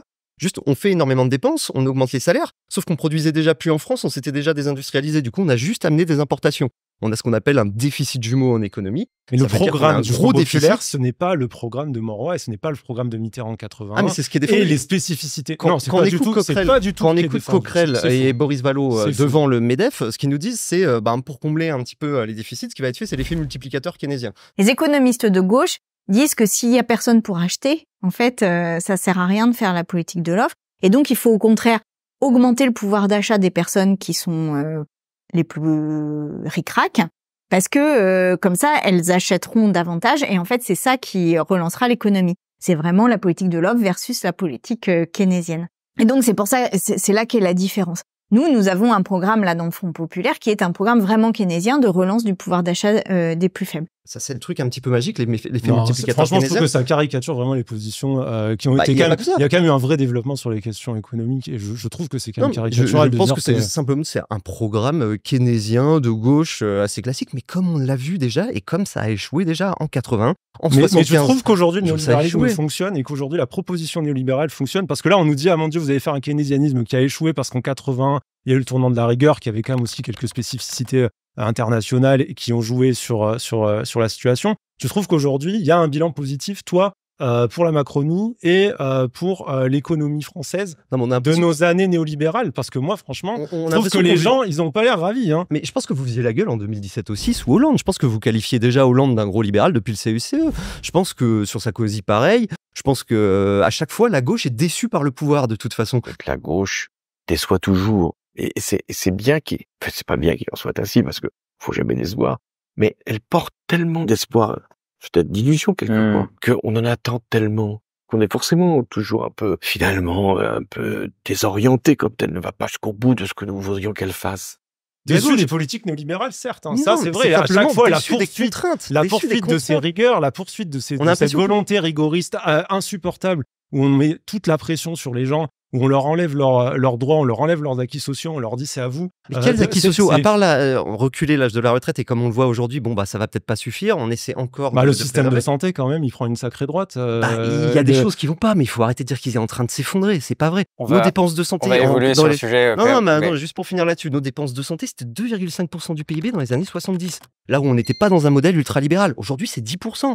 On n'a fait que augmenter nos dépenses de santé. Personnellement, je vis dans un désert médical, je le vis pas de la même manière. Je peux t'assurer que la disparition des services d'urgence et devoir faire 2 heures jusqu'à Marseille quand t'as un bras cassé, tu le sens et tu le vis. Mais ta moyenne d'espérance de vie, elle est 20 ans plus élevée que ce que les gens avaient il y a 40 ans et on a l'impression que c'était génial. Aujourd'hui, on vit beaucoup plus vieux. On meurt beaucoup moins et aujourd'hui la question c'est est-ce qu'on va mourir d'un cancer? Je vois pas vraiment le rapport avec l'économie néolibérale et la casse actuelle des systèmes. Mais on peut pas me parler d'une casse d'un système de santé si derrière notre santé tourne encore assez bien et que les gens sont relativement en bonne santé. Sur les acquis du passé, sur les acquis sociaux, sur les luttes sociales qui ont fait qu'on a aujourd'hui un système qui est justement un système de solidarité. La disparition de ce système de solidarité serait une catastrophe, je pense. Personnellement. Alors, je suis obligé de vous mettre un carton jaune à tous les deux parce que vous êtes chevauchés pendant plus de 3 secondes pendant un moment. Donc je vous mets, du coup ça fait un carton rouge pour Mathieu, un carton jaune pour Arthur. Et je te mets un carton jaune aussi, Candy, parce que tu as dit que la France était le pays le plus taxé au monde. Or en 2022, le Danemark dans l'Union européenne taxait beaucoup plus. Cadeaux fiscaux. Ouais, des cadeaux fiscaux, ouais. La France, c'est le pays qui taxe le plus au monde. Non, pareil. Alors après, moi, c'est mon expérience plus de directrice d'association. On voit qu'on est surtaxé, mais que le service public s'améliore pas forcément. Donc, sûr que ça questionne. Sur le sujet des classes populaires, et après on passera à la suite. Selon vous, laquelle des propositions protégera le mieux les classes populaires? Là encore, c'est une question qui va faire du remous en face de moi, mais il y a la question aussi de la préférence nationale qui se pose au sein du parti, en tout cas des droites qui s'allient aujourd'hui, où on voit qu'il y a un certain nombre de mesures qui vont en ce sens. On parlait des prestations sociales tout à l'heure. Il y a la question de l'AME, par exemple, qui est posée sur une préférence nationale, qui en plus est un mot qui aujourd'hui est très diabolisé, parce que Jordan Bardella l'utilise évidemment, mais en fait, il est imposé, par exemple, aux membres de l'Union européenne entre eux, pour éviter le tourisme social. D'ailleurs, il y avait une phrase de la Cour de justice de l'Union européenne qui était assez parlante, je trouve, qui disait que les citoyens de l'Union européenne économiquement inactifs qui se rendent dans un autre État membre dans le seul but de bénéficier de l'aide sociale peuvent être exclus de certaines prestations sociales. Donc ça existe entre États membres. Mais aujourd'hui, quand on l'applique avec des personnes qui sont à l'extérieur de l'État membre et qui viennent là aussi dans un but de parfois bénéficier de prestations sociales en France ou ailleurs, là par contre, on n'a pas le droit de l'appliquer, ou tout de suite on est taxé d'affreux racistes, etc., xénophobes, alors que voilà, on se rend bien compte qu'il y a un certain nombre de personnes qui sont en difficulté dans le pays. On a un tiers des retraités qui renoncent à se soigner, par exemple, parce que le surplus est trop important pour elles. Et voilà, moi, par exemple, je vais vous raconter quelque chose. C'est la faute aux immigrés, les problèmes de la santé. Là, pour le coup, c'est plutôt l'État, puisque moi, j'ai été travailleuse sociale longtemps dans le logement social. J'avais, à Paris, il faut savoir que le temps d'attente d'un logement social en Île-de-France, c'est 10 ans. Voilà. Donc, j'avais des dossiers, et on était une petite association dans ce domaine-là. Donc avec des situations extrêmement précaires, de jeunes étudiants en situation compliquée, de mères célibataires, de femmes victimes de violences, de jeunes foyers, etc. Et vient le jour où ma patronne arrive en me disant « Alice, c'est super, on a le conseil régional qui nous fait une prestation, une subvention énorme pour qu'on fasse passer en priorité des anciens MNA ». Les anciens MNA, c'est les mineurs non accompagnés, donc les personnes issues de l'immigration qui arrivent en France, qui sont prises en charge par l'aide sociale à l'enfance et qui, une fois devenus majeurs, doivent être logés. Sauf que voilà, donc en fait, aujourd'hui, on nous imposait, par de l'argent, une hiérarchisation de la misère. Donc, je devais choisir, alors que j'avais des femmes qui attendaient depuis des années avec leurs enfants dans des situations compliquées. Et je devais en fait leur dire, non, vous allez attendre parce qu'en fait, le conseil régional nous fait une subvention pour faire passer en priorité des personnes étrangères qui n'ont pas la nationalité. Donc voilà, et ça, c'est quelque chose, au niveau, en tout cas, de l'union de la droite, c'est quelque chose qu'ils voudraient abroger, ou du moins, voilà, passer en priorité, d'abord on reloge les Français, et après on pourra se permettre aussi de reloger ceux qui sont aussi dans le besoin, qui sont dans des états de précarité. Mais d'abord aussi, tant que les Français ne seront pas relogés, ça me semble compliqué de hiérarchiser la misère et de devoir choisir. Moi, j'ai été incapable et j'ai fini par quitter ce milieu-là, parce que je me suis bien rendu compte qu'en fait, dans le social, c'est ça, c'est une question de subvention. Et moi, je suis pas pour ça. La suppression de l'AME, ce serait d'abord un problème sanitaire.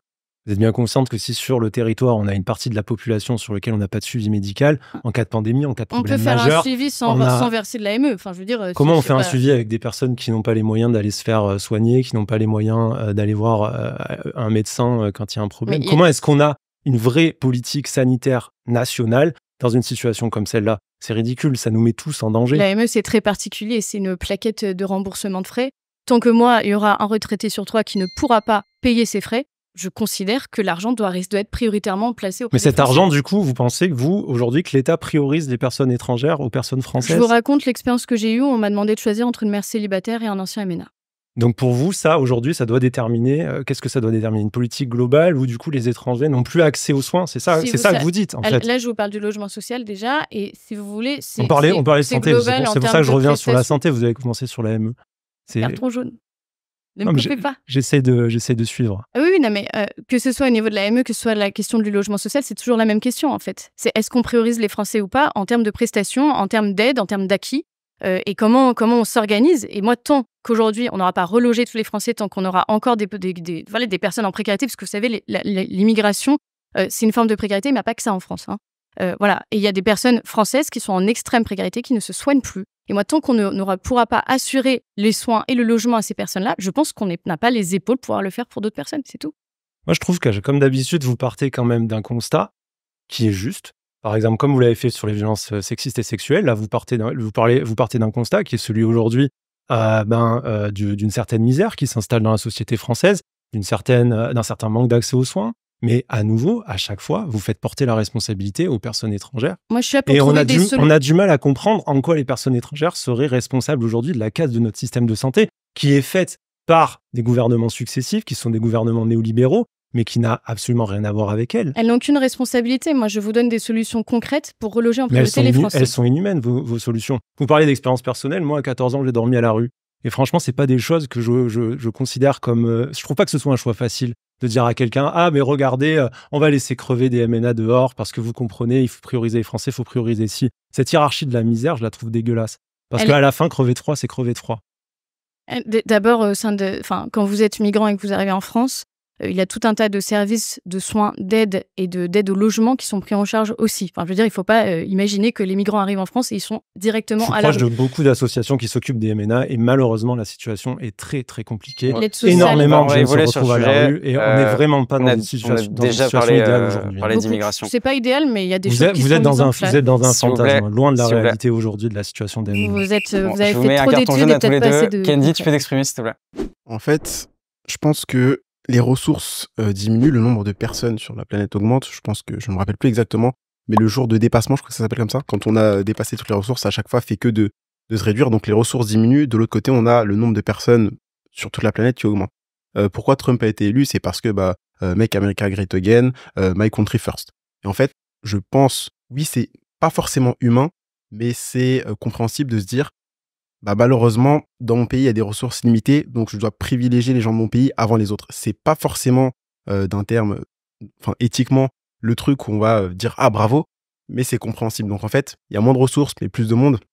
Malheureusement, il faut faire un choix, ça sera soit l'un, soit l'autre. Dans les deux cas, c'est pas, ça va pas être bien, ils vont pas dire « Ah, c'est bien, vous privilégiez les immigrés » ou « Ah, c'est bien, vous privilégiez les Français ». Mais en fait, malheureusement, quoi qu'il arrive, les ressources diminuent, le nombre de personnes augmente, donc quoi qu'il arrive, on va forcément devoir faire un choix. Donc c'est soit les Français en France sont mis en avant, soit on privilégie les migrants, etc. Dans les deux cas, il faudra faire un choix. Et après, on y peint, les ressources diminuent, le nombre de personnes augmente. Donc mathématiquement, il faudra toujours faire un choix. Et en tant que Français, ou comme par exemple, là, je sais pas, si il y a ma famille ou aider une autre famille et il y a de la nourriture, malheureusement, s'il y a de la nourriture que pour une famille, je pense que tous ici, vous avez le choix entre sauver votre famille ou sauver une autre famille inconnue. C'est humain de sauver les siens avant les autres. Pourquoi tu votes pas dans ce cas-là? Qu'est-ce qui te motive à pas voter? Parce que ça va rien changer. En fait, voter pour l'un ou pour l'autre, c'est bien, mais en général, c'est soit des promesses qui ne sont pas forcément tenues, soit des changements de malheureusement, on va devoir abroger ça, on va pas pouvoir le faire. Et en soi, je pense que ce dont les gens ont besoin d'en parler, c'est de justement les ouvriers qui travaillent, les infirmières, etc. ont besoin de gagner plus. Parce que du coup, ce que les Français veulent, je pense pour tout le monde ici, c'est augmentation du pouvoir d'achat. Et ça passe soit par avoir plus d'argent, soit par il n'y a pas grand chose. Donc si on veut augmenter le pouvoir d'achat, il faut gagner plus. Et ça passe par beaucoup de personnes qui vont chercher à avoir un deuxième emploi, etc., etc. Donc, pour moi, je vote pas parce qu'en soi, c'est pas en votant RN ou Nouveau Front Populaire ou je sais plus lequel que, en fait, je vais avoir plus de pouvoir d'achat. C'est-à-dire qu'il y a personne qui va dire, ah, bah, merci mon gars, t'as voté pour moi, tiens, voilà 200 balles. Donc, et surtout qu'en soi, oui, il y a un des deux partis qui est, je crois, pour augmenter le SMIC à 1600 euros net, ce qui fait 2000 euros brut. Mais du coup, le problème, c'est qu'en fait, économiquement, si on augmente le SMIC, ça veut dire que pour une entreprise, ça coûtera plus cher.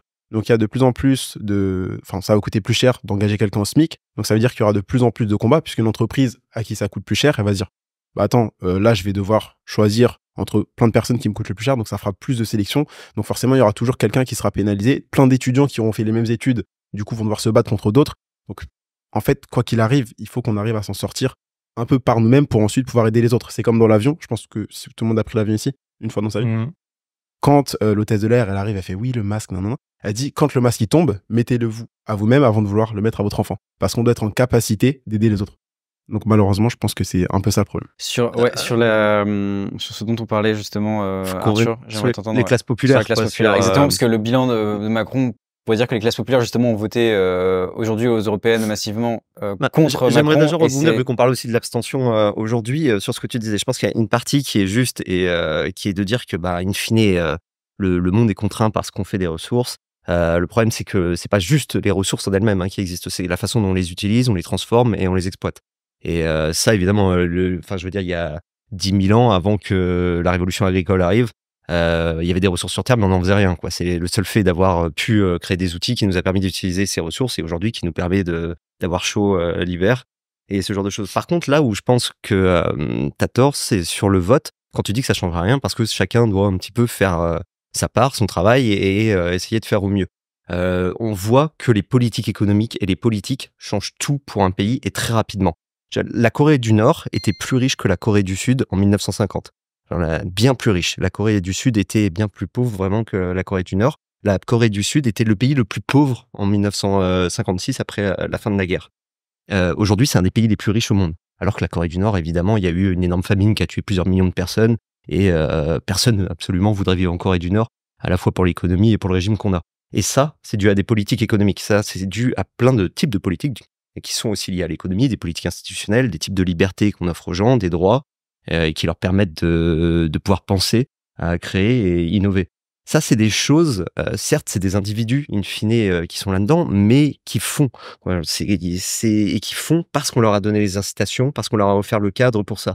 L'éducation, c'est une des plus grandes garanties, le diplôme, c'est une des plus grandes garanties de ne pas tomber dans la pauvreté. Mais les politiques d'éducation, elles doivent être présentes aussi pour ça. Il y a 300 ans, je pense, mes ancêtres, ils savaient même pas écrire, tu vois, ils étaient peut-être agriculteurs, de ce que je sais, mon nom de famille, ils crevaient sûrement la dalle en Savoie avant d'émigrer en Bourgogne, et c'est tout. Et aujourd'hui, par contre, j'ai pu avoir un master, même 2, j'ai pu faire une bonne école, et j'ai pu m'en sortir. Et tout ça, c'est dû à des politiques aussi. Donc, je pense qu'il sur les classes populaires, t'évoquais la Corée du Sud, justement, où il y a vraiment une différence entre les classes populaires et les gens très aisés aussi. Effectivement, les inégalités sont importantes, mais je pense qu'il faut jamais nier que la croissance vient parfois avec des inégalités, mais il ne faut pas non plus le voir comme une fatalité. Ça ne veut pas dire qu'il faut absolument laisser les inégalités s'installer simplement parce qu'on a besoin de croissance et qu'on ne devrait rien surveiller. Il y a des types d'inégalités qui évidemment nuisent à la croissance. Il y a un seuil d'inégalité qui est intolérable moralement au-delà d'être inefficace économiquement et il faut le combattre. Mais par contre, je pense que le soutien par les classes populaires, in fine et à long terme, ce qui va le déterminer, c'est quand même la croissance, c'est quand même la capacité d'un pays à produire et à vendre ce qu'il produit et à l'offrir à tous. Si notre pays, aujourd'hui, il y a quand même moins de gens qui sont pauvres et qui crèvent la faim qu'il y a 200 ans, c'est pas seulement parce qu'il y a eu des révolutions. En soi, elles n'ont pas eu un impact énorme sur plein d'aspects, parce qu'on voit nos voisins qui n'ont pas connu ces révolutions, que ce soit l'Angleterre ou l'Allemagne, qui ont eu des parcours historiques très différents, ils sont dans des situations relativement similaires à la nôtre. In fine. Tout ça, c'est dû c'est dû à des politiques qui ont été mises en place de façon un petit peu par itération. Tous les 15 ans, on réformait, il y a une nouvelle innovation qui est arrivée, et c'est quand même ça qui a permis de sortir énormément de monde de la pauvreté. La mondialisation, on aime bien taper dessus aujourd'hui, elle a plein de problèmes, elle a posé évidemment énormément de choses qui ne fonctionnent pas, elle a réduit l'influence, je pense, des États et leur pouvoir sur leur politique, elle a permis d'augmenter l'évasion fiscale. et la pollution. Mais d'un autre côté, elle a quand même sorti des milliards de personnes de la pauvreté. La Chine crevait de faim jusqu'aux réformes des années 80.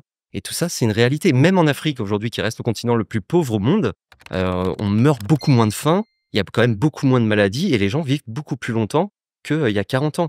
Il ne faut pas tout jeter parce qu'il y a des aspects négatifs. La croissance est utile. Évidemment, aujourd'hui, je pense qu'elle pose un énorme problème qui est l'utilisation des ressources, justement, et le développement, notre capacité à le faire de façon durable. Donc ça, c'est un problème majeur. Et je serais le premier à reconnaître que ma majorité... Tu fais du en même temps, macroniste, de la croissance, mais avec les ressources. Non, parce que je pense que mon camp, et je suis le premier à le critiquer là-dessus, parce que je suis pas un dogmatique, je suis pas un idéologue, contrairement à plein de monde, je pense. Et je reconnais que là-dessus, on va pas assez loin du côté de la majorité, et ça me pose vraiment problème. Il y a eu beaucoup de reculades avec lesquelles je suis pas d'accord. Mais d'un autre côté, je pense pas qu'on pourra tout sacrifier en termes de croissance et accepter que les gens retombent dans la pauvreté un jour en leur disant « Bah ouais, mais ça réduit ton empreinte carbone ». On ne sacrifie pas la croissance. Enfin, personne ne veut sacrifier la croissance. Mais on parle de redistribuer plus équitablement les richesses. C'est juste dire on veut de la croissance, mais que cette croissance, elle soit faite de manière plus responsable d'un point de vue climatique, avec une meilleure répartition des ressources. Par exemple, sur l'eau, le programme du nouveau Front populaire, il ne dit pas plus personne va avoir le droit d'utiliser l'eau. On dit juste on va plus laisser maintenant des agro-industries s'accaparer totalement les ressources et en laisser un petit peu aux autres. Et ce qu'on veut sur l'argent, c'est pareil. Tu disais tout à l'heure, c'est comme si à un moment donné, nous quatre, il y avait à manger que pour deux. Et ben moi, je prends mon hamburger que pour moi. Sauf qu'en fait, la réalité, c'est qu'il y a à manger largement pour 150 et qu'il y a une personne qui s'accapare l'intégralité. Et c'est ça le problème. Le problème, c'est le surenrichissement aujourd'hui des milliardaires, c'est les super profits. Et c'est sur ça, à un moment donné, qu'on peut taxer sans les mettre à la rue, sans leur enlever tout ce qu'ils ont, sans leur enlever tout ce qu'ils ont gagné, mais simplement dire il y a peut-être une limite à ce qu'une personne peut accumuler comme richesse, justement quand il y a une explosion de la pauvreté et des difficultés sociales pour les autres. Je pense que c'est un petit peu les solutions miracles qui permettraient de faire croire qu'on pourrait tout avoir sans faire d'efforts et sans devoir toucher un petit peu à la vie des gens. Les gens font des efforts quand même. L'immigration, ça peut être ça des fois. Je pense que l'autre côté, ça peut être les milliardaires. Je défendrai jamais les milliardaires. Mais un milliardaire, c'est pas quelqu'un qui a des milliards dans une banque et qui les partage pas. C'est quelqu'un qui a des actions dans une entreprise et ces actions, elles valent quelque chose simplement parce que l'entreprise vaut quelque chose. C'est pas de l'argent, c'est pas un vrai argent. C'est simplement une estimation de ce que ça peut. Du vrai argent quand même. Il y a un moment, on arrive à du vrai argent. Je sais pas à ce qu'il est, mais je pense que il touche quelques millions d'euros par an. Ça doit être maximum 40 millions. C'est énorme. Oh là là. Mais si tu les, bah non, personne dit ça. Mais si demain tu les taxes, 40 millions, bah tu récupères quelques millions. Mais t'as pas fait grand chose. C'est surtout des spécialistes de l'optimisation fiscale et de l'évasion fiscale. C'est parce qu'il a une entreprise efficace, parce qu'il a une entreprise qui arrive à produire quelque chose, qu'il y a de l'argent derrière. C'est parce qu'il est arrosé d'aides d'État et qui se surenrichit sur des employés qui, eux, ne gagnent pas assez pour vivre correctement.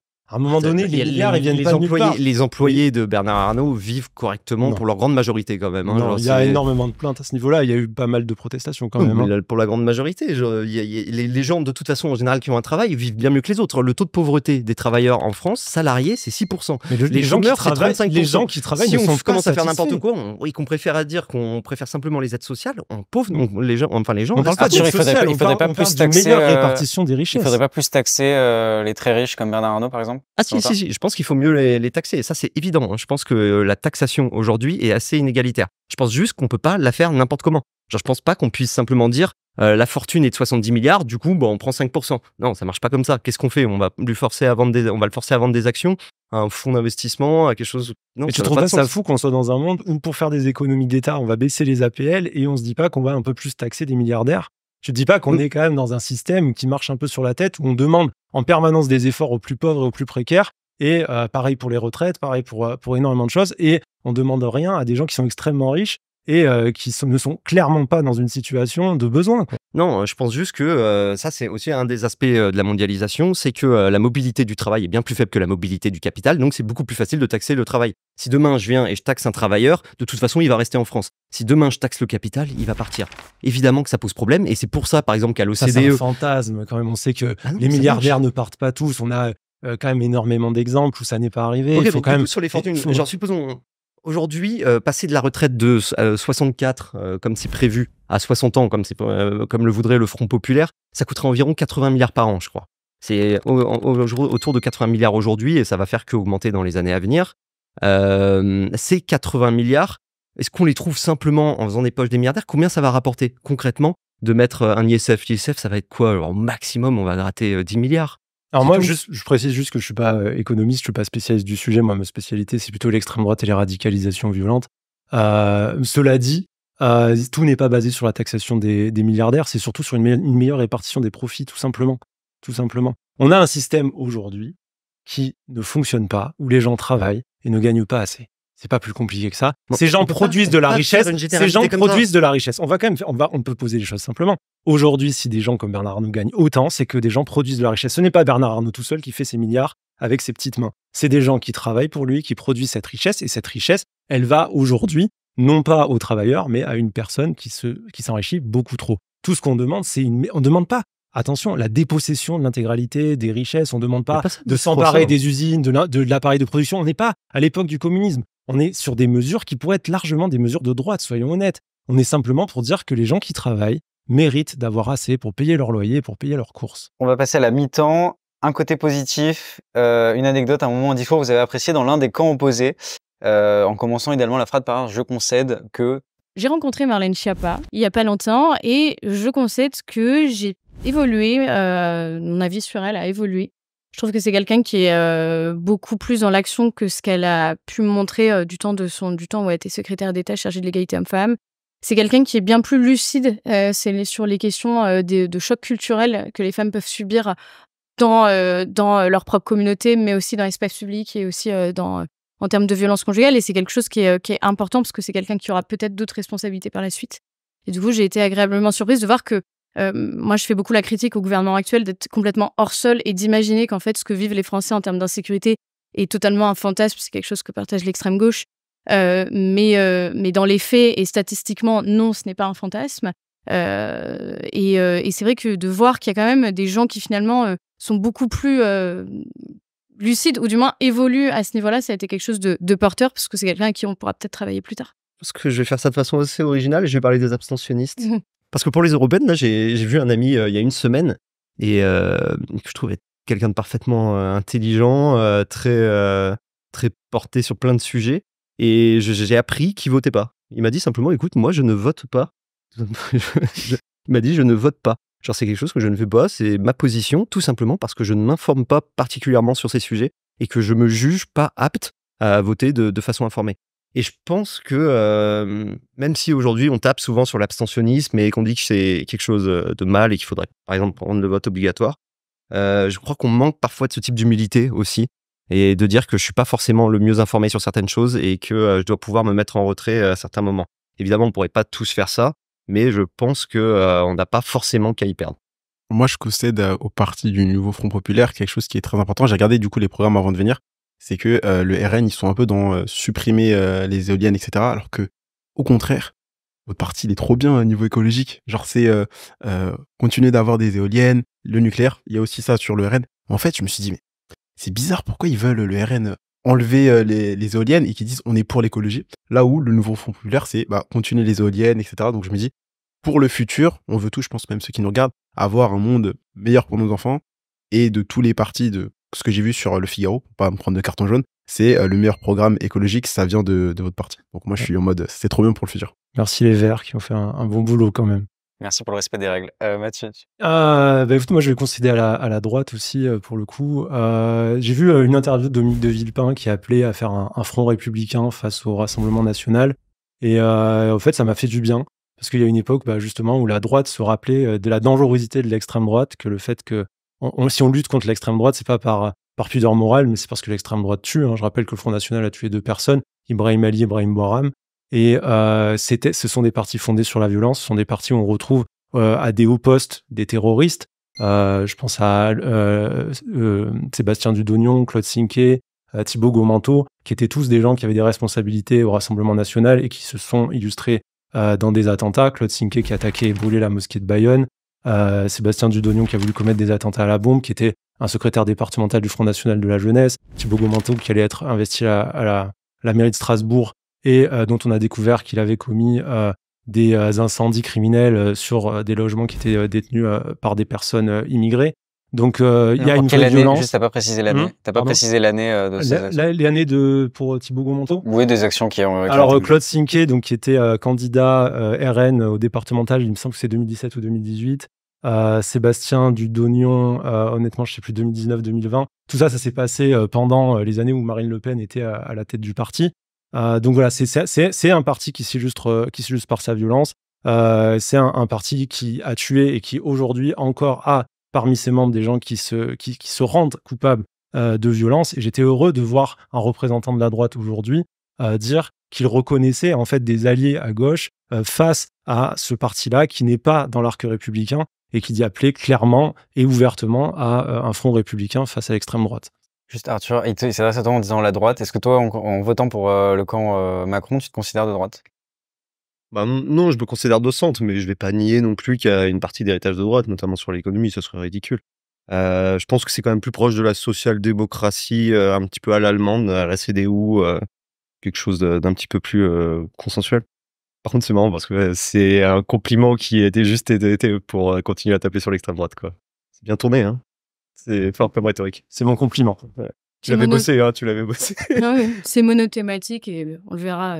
Mais ça te dérange pas, résultat. par exemple, excuse-moi, je lance la question, mais ça te dérange pas d'être dans un parti dont des membres commettent des attentats? Vous savez, Action Directe n'était pas d'extrême droite, était d'extrême Action gauche. Directe, c'était et il y a ils sont- 60 ans, ils sont pas au nouveau Front Populaire. Le Thibaut dont vous parlez, c'était à plus de 40 ans, il était Thibaut mineur. quand il a- Gonmonto? Non, il était mineur. excusez-moi, quand il a fait- excusez-moi. fait Il de- allait être investi à la mairie de Strasbourg, il cramait des mairies. Par rapport à des faits Et Claude quand Sinquet il et était Sébastien mineur, Dudognon. de quand il était mineur. Et Claude Herman qui a armé Amédi Koulibaly, le terroriste de l'hypercachère, qui était au service de sécurité du Front National. Donc c'est, Et Jean-Claude les Veillard, attentats- qui a financé à hauteur de 13 millions d'euros, excuse-moi, je vais être précis sur le chiffre, à hauteur de 13 millions d'euros, Daesh et Al-Qaïda dans l'affaire Lafarge. Donc, Excusez-moi de les attentats vous dire. islamistes, c'est de la faute du Rassemblement national. Bah, en Je tout cas, pense vous êtes le seul parti Très qui les finance honnêtement. et qui les arme. Alors, Ça moi, vous pose pas de problème Je d'être de- vote pour l'union de la droite, je ne suis pas encartée au Rassemblement national. Donc vous Et votez pour deuxième ces gens chose- sans aucune Et deuxième difficulté. chose, je pense que vous extrapolez énormément de choses. Non. Je pense que vous oubliez énormément de faits de violence de la part de l'extrême gauche qui sont encore bien présentes. Des attentats, parle- des morts,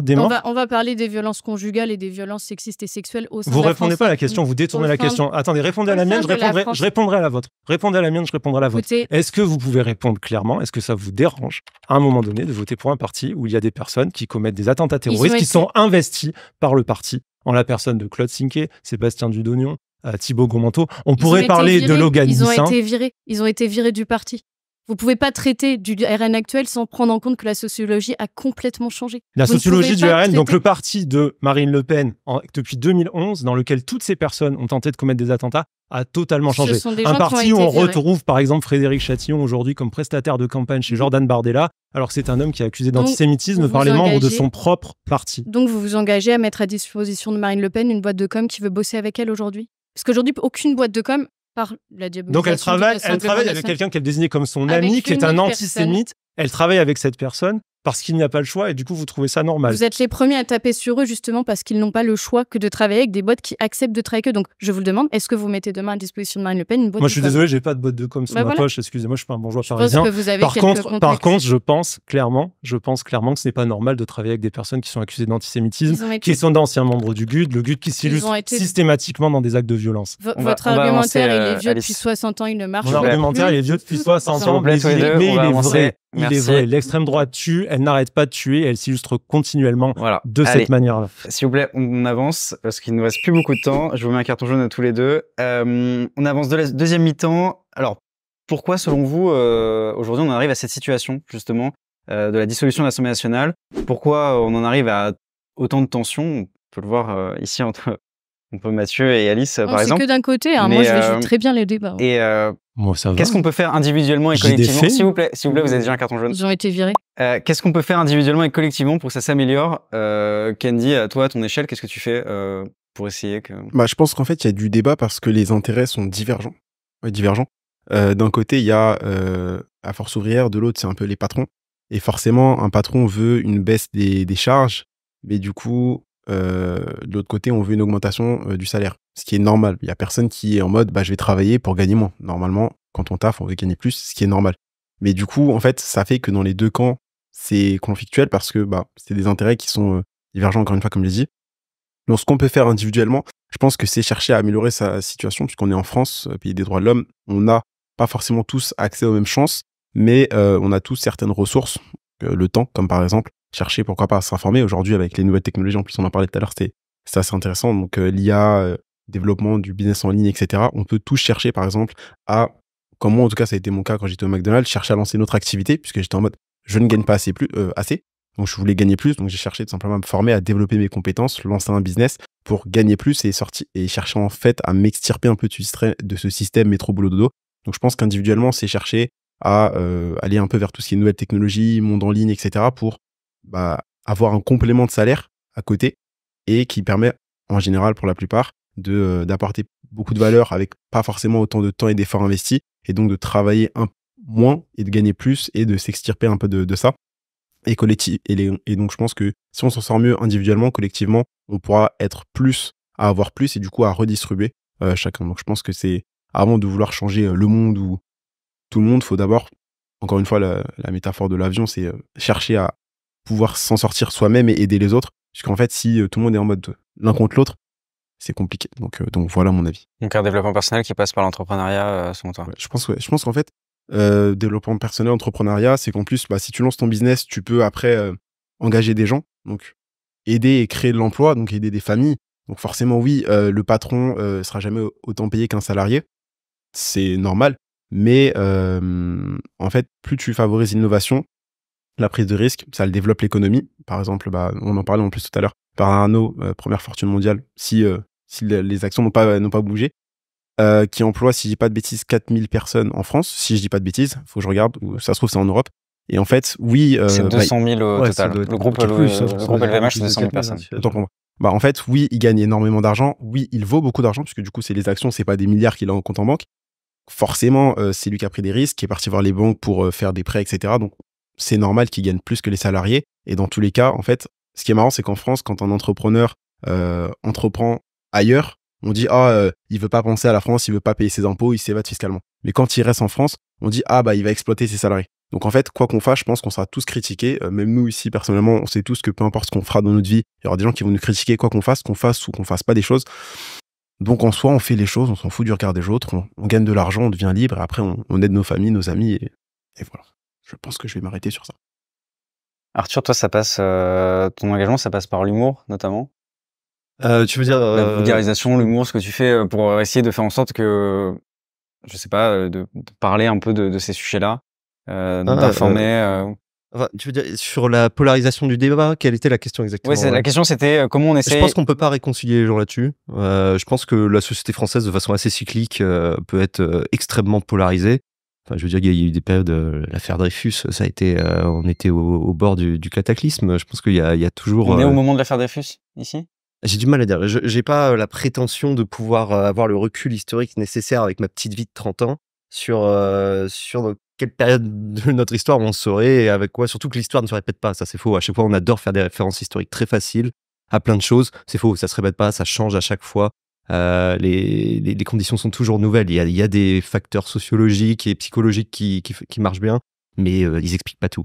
Et je pense du coup que la société est polarisée. Je pense qu'il y a pas beaucoup de moyens de réconcilier tout le monde ici. Je pense qu'on peut trouver éventuellement certains points, mais je crois pas qu'il y ait forcément besoin de ça tout le temps. Moi, je pense vraiment que c'est important de poser toutes les options. Je pense que c'est bien de pouvoir poser des options, et je fais confiance aux Français. Genre, si j'aime ce pays, c'est parce que je pense qu'il a une vraie culture politique. Je pense aussi que les Français sont conscients de toutes ces choses-là. Je regrette qu'ils aient pas plus de culture économique, mais je pense qu'ils ont une vraie culture politique qui est très forte et très bien ancrée, et qu'ils ont conscience des choix et des conséquences de leurs choix. Et là-dessus, je pense quand même que je peux assez faire confiance sur le fait que mes concitoyens feront jamais d'énormes conneries à long terme, quoi. Mathieu, il faut faire confiance aux Français. Toi, tu fais de la vulgarisation, notamment contre l'extrême droite. J'ai peur qu'on soit pas loin d'une énorme connerie qu'on va profondément regretter. Moi, je pense que pour s'en sortir, il faut qu'on sorte de ce débat public qui est kidnappé par des questions sécuritaires, par une politique du fait divers. On passe quasiment l'intégralité des débats politiques à parler sur les grandes campagnes présidentielles, à parler d'insécurité, alors que les statistiques de l'insécurité sont quand même relativement claires. Les chiffres montrent que l'insécurité baisse. Si on se base sur le chiffre le plus fiable, parce qu'il y a quand même beaucoup de débats autour de la production des chiffres de la délinquance en général, particulièrement du côté d'Interstat. Ça, c'est vraiment un débat statisticien qui va faire chier tout le monde. Mais en gros, le chiffre le plus fiable, c'est le chiffre des homicides. Et le chiffre des homicides, on regarde, en 95, on est sur 1400 homicides par an. Aujourd'hui, si on compare, on est sur une moyenne de 900 homicides par an. C'est quand même une baisse qui est conséquente, avec des petites variations. C'est vrai qu'on remonte un peu, là, cette année, c'était un peu plus que l'année précédente. Après, le chiffre n'a pas encore été équilibré. On a eu des pics de temps en temps, en 2015, évidemment, en 2008. Mais grosso modo, on remarque qu'on n'est pas dans une société de plus en plus violente. On est plutôt dans une société qui se pacifie.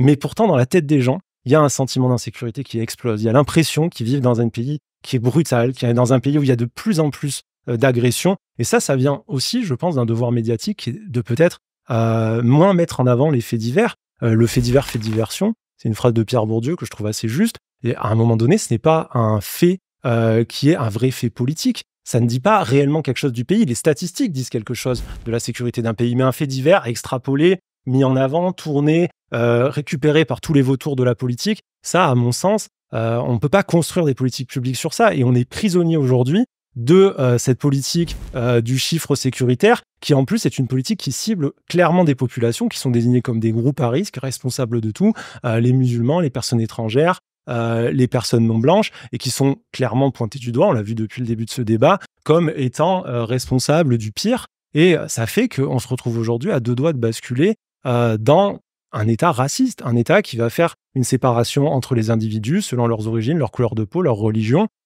C'est absolument anormal. Moi, j'aimerais profondément qu'on sorte de ce faux débat et qu'on revienne à des vraies discussions, qui soient des discussions économiques, des discussions sur le social.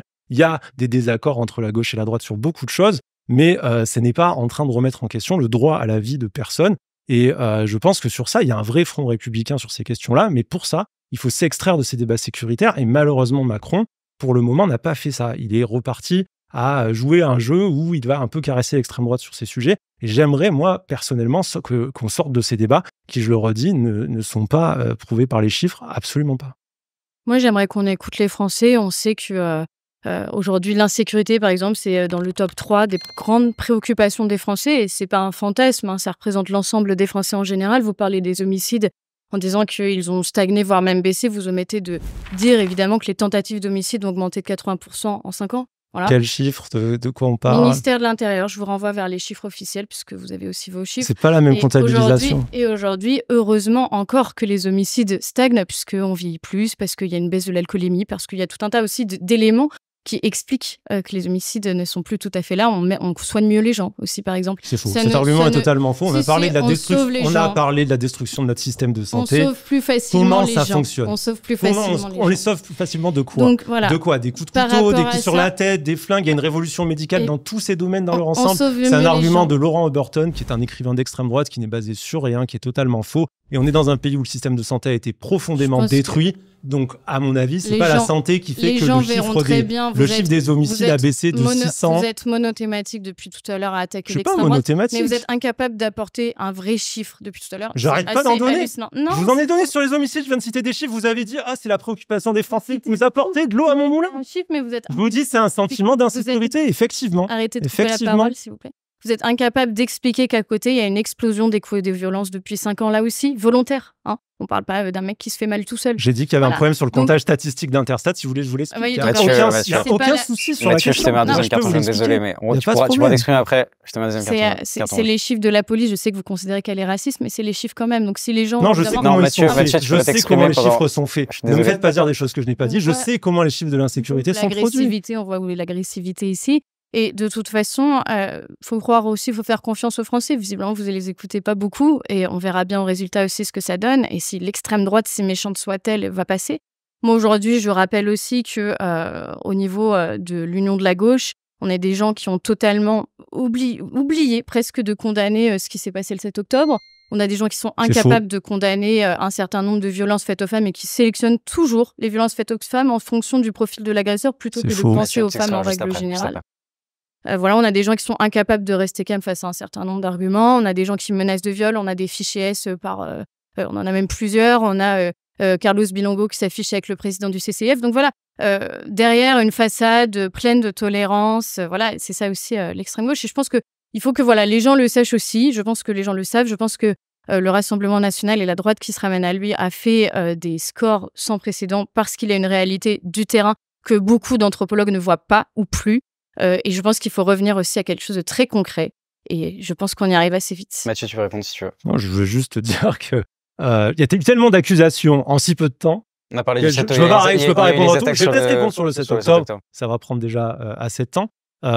Personne Les représentants de LFI, qui ne sont pas l'ensemble du front de gauche, mais j'imagine que c'est de ça que vous parlez, ont été plutôt très clairs sur le Hamas. Ils ont été un mouvement, ils sont Alice, incapables ils ont de clairement- le qualifier comme mouvement Pareil. terroriste. Incapables. Finalement, vous coupez la Incapable. parole aussi. Hein. Depuis octobre, ils sont incapables Alice, de je dire te que mets un le carton jaune Hamas, c'est un aussi, mouvement désolé. terroriste. Bon. Laisse Mathieu s'exprimer. On verra de quel côté la fake news, puisque clairement, tous les grands représentants de LFI ont dit clairement que le Hamas était un mouvement terroriste, ont condamné les attaques du 7 octobre. Il y a un communiqué qui a été fait par LFI qui parle de crimes de guerre. Sur ce sujet, honnêtement, ils ont été plutôt irréprochables.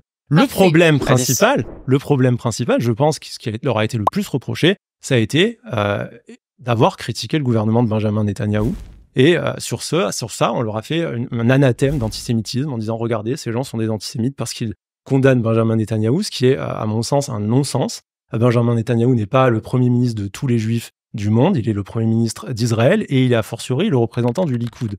Le Likoud est un parti qui n'est pas le représentatif même du sionisme dans son ensemble. C'est un mouvement sioniste révisionniste qui, au sein même du mouvement sioniste, s'est écarté, qui était porté par Jabotinsky à l'époque, je donne la référence, qui était un homme qui était qualifié de fasciste à l'intérieur même du mouvement sioniste. Le mouvement sioniste révisionniste a donné naissance à l'Irgun, qui a été une armée qui a failli conduire les sionistes en Palestine mandataire à une guerre civile. Depuis 2022, Benjamin Netanyahou est dans une alliance objective à la Knesset, qui est le Parlement israélien, avec l'extrême droite. L'extrême droite la plus radicale, celle qui a assassiné Isaac Rabin en 1995, après les accords d'Oslo, pour lutter et empêcher toute solution de paix et toute possibilité de paix.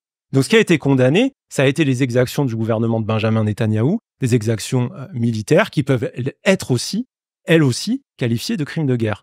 Et je ne comprends pas qu'aujourd'hui on soit dans un débat public où il ne soit plus possible de dire ça. Tu voulais t'exprimer. C'est quand même assez bizarre. Je peux comprendre la polémique sur la LFI. Par contre, du côté du NPA, c'est quoi les arguments pour dire que le NPA, dans son communiqué du 7 octobre, n'a pas clairement dit qu'il soutenait les moyens d'action légitimes retenus par les Palestiniens pour se défendre, en faisant directement référence à l'attaque du jour même, quoi. Le NPA n'est pas dans le Front populaire. Hein. Philippe Poutou est investi par le Front populaire. Le NPA n'est pas dans le Front populaire. Philippe Poutou est investi. Il est investi, c'est un candidat, il n'est pas investi. Oui, il n'est pas dans le Front populaire. Je ne vais pas défendre l'intégralité des gauches. En tout cas, sur le NPA, je ne peux pas vous dire exactement tout ce qui a été dit par chaque personnalité qui existe. C'est pas dit par chaque personnalité, c'est écrit sur un communiqué qui a été publié par le NPA, un communiqué officiel. Moi, je trouve, si vous voulez, je trouve qu'on est un petit peu dans une espèce de course politique aujourd'hui qui a été particulièrement jouée par la majorité présidentielle à accuser la gauche d'antisémitisme. Alors si vous voulez qu'on discute de ça, pourquoi pas. Est-ce qu'il y a une explosion de l'antisémitisme en France? C'est factuel, oui, bien sûr. Multiplication par 4 des faits d'antisémitisme, c'est clair. Est-ce que j'en suis surpris? Je suis spécialiste de l'extrême droite, spécialiste des radicalisations violentes. Ça fait un moment qu'on voit ça. Ça fait un moment qu'on voit des discours négationnistes être repris par des personnalités d'extrême droite sur Internet, comme Alain Soral, qui a été au comité directeur du Rassemblement national d'ailleurs, comme Dieudonné, comme Daniel Conversano. Donc on sait qu'il y a un climat d'antisémitisme. David Guiraud cite comme référence, donc un député LFI. David Guiraud cite comme référence Dieudonné et Alain Soral. Il dit qu'il les a utilisés pour s'informer sur le conflit palestinien. Il l'a dit explicitement, hein, tu peux checker la fake news. Alors, il va falloir fact-checker celui, bien sûr. Avant la référence sur Dragon Céleste. Mais la VAR donnera peut-être un carton jaune a posteriori si c'est pas vrai. Vas-y. Donc David Guiraud a dit qu'il s'était informé sur le... Non, il a pas dit ça. Je dis que David Guiraud a dit qu'il s'était informé sur le conflit israélo-palestinien grâce à Dieudonné et Alain Soral. Donc il l'a dit, ce que tu viens de citer. Je pense quand même que voir du racisme, de l'antisémitisme partout, tout le temps, c'est pas mal. Mais est-ce qu'on peut donc totalement dire personne n'est antisémite du côté du Front populaire? Il n'y a aucune ambiguïté. Rien du côté de LFI ne peut laisser d'ambiguïté. Personne n'est antisémite, c'est sûr et certain à 100%. Philippe Poutou et le NPA peuvent avoir dit que l'action du 7 octobre était légitime. David Guiraud peut citer comme référence Dieudonné et Alain Soral, mais ça ne pose aucune question. Alors si, moi je pense que ça pose des questions. Moi je pense qu'il y a des faits d'antisémitisme qui peuvent avoir lieu à gauche et qui peuvent avoir lieu au Front populaire, comme il peut y en avoir chez la Macronie. Peut-être, oui. Parce que il faudrait quand même j'espère qu'il serait condamné. Emmanuel Macron qui a cité Charles Maurras à l'Assemblée nationale. Ouais. Emmanuel Macron qui a voulu réhabiliter Pétain. Charles Maurras, c'est l'inventeur de l'antisémitisme d'État quand même. Hein. On va quand même resituer. Il a voulu réhabiliter. Il a voulu réhabiliter Pétain quand il a été quand les associations juives françaises l'ont repris sur cette réhabilitation de Pétain, il a dit que c'était une surenchère victimaire. C'est quand même des propos qui sont très problématiques. Je suis d'accord. Il a nommé Gérald Darmanin ministre de l'Intérieur, quelqu'un qui est passé par l'Action française, un mouvement profondément antisémite, fondé sur l'antisémitisme, dont toute l'histoire est marquée par l'antisémitisme. Gérald Darmanin n'a pas été membre de l'Action française, il a été sympathisant. Il a écrit 5 articles dans des magazines de l'Action française. Et l'Action française revendique qu'il a participé d'ailleurs à leur université d'été en 2013, aux côtés de ce même Alain Soral. Je trouve ça ignoble, les accusations contre Gérald Darmanin. Gérald Darmanin, c'est un type très bien. Je le connais pas. Non, mais je peux en témoigner. Ça fait des années que je le connais. Ça se sent, vous savez, quand quelqu'un a des propos antisémites dans la bouche ou des idées antisémites dans la tête. Et croyez-moi, j'en fréquente pas. Ou je les combats. Ce que j'essaye de dire, justement, c'est que aujourd'hui, oui, il y a un problème structurel en France, global. Je trouve qu'il y a une vraie culture antisémite en France et que c'est quelque chose contre lequel il faut lutter. Il faut lutter sur ça à gauche. Il faut lutter sur ça à droite. Il faut lutter... Si, c'est ce que je dis. Il faut lutter sur ça dans nos partis. Maintenant, dans l'ensemble, il y a un parti qui est fondé totalement et complètement sur l'antisémitisme, c'est le Rassemblement national. Les fondateurs du Front national sont d'anciens nazis, sont d'anciens membres de la milice française. En bas des statuts du Front national, on trouve le nom de Pierre Bousquet à côté de celui de Jean-Marie Le Pen. Pierre Bousquet, c'est un ancien membre de l'ASS Charlemagne qui n'a jamais renié ses liens avec l'ASS. Jean-Marie Le Pen était un antisémite condamné, un négationniste condamné. Et aujourd'hui encore, on retrouve des antisémites. Je parlais de Frédéric Chatillon, proche de Marine Le Pen et de Jordan Bardella. Aujourd'hui, il y a un barrage à faire, un véritable antisémitisme total, qui est celui du Rassemblement national. Maintenant, est-ce qu'il faut lutter contre des cas, oui, effectivement, d'antisémitisme qui existent dans nos mouvements, quels qu'ils soient, parfaitement. Et la gauche s'illustre depuis des années dans sa lutte contre toutes les formes d'agression envers toutes les minorités. Les Français juifs d'Israël ont voté majoritairement pour le Rassemblement national. Preuve en est qu'il faut que vous changiez vraiment de discours et que vous soyez arrêtés de ressasser des vieux démons qui ne représentent en aucun cas du tout la sociologie du Rassemblement national. Vous considérez Jean-Marie Le Pen comme antisémite ? Je pense que oui. D'accord. On va conclure là-dessus. On va arrêter parce que vraiment, il faut qu'on avance. Il nous reste encore quelques minutes. Est-ce que... Donc voilà, on a terminé là, du coup la deuxième mi-temps. Là, c'est la fin du temps réglementaire. D'ailleurs, a posteriori, tous les deux, vous avez des invectives un peu l'un contre l'autre. Donc, je vous mets un carton jaune a posteriori. Toi. Ouais. Non. Alice et Mathieu. Ah. Donc, ça cumule les cartons jaunes. Non, sur ça va. T'es sèche. Est-ce que... Donc là, on est à la fin du temps réglementaire. Le premier de la classe, là. Comme l'échange de maillots classique, je vais vous demander à chacun de vous serrer la main. Juste rapidement.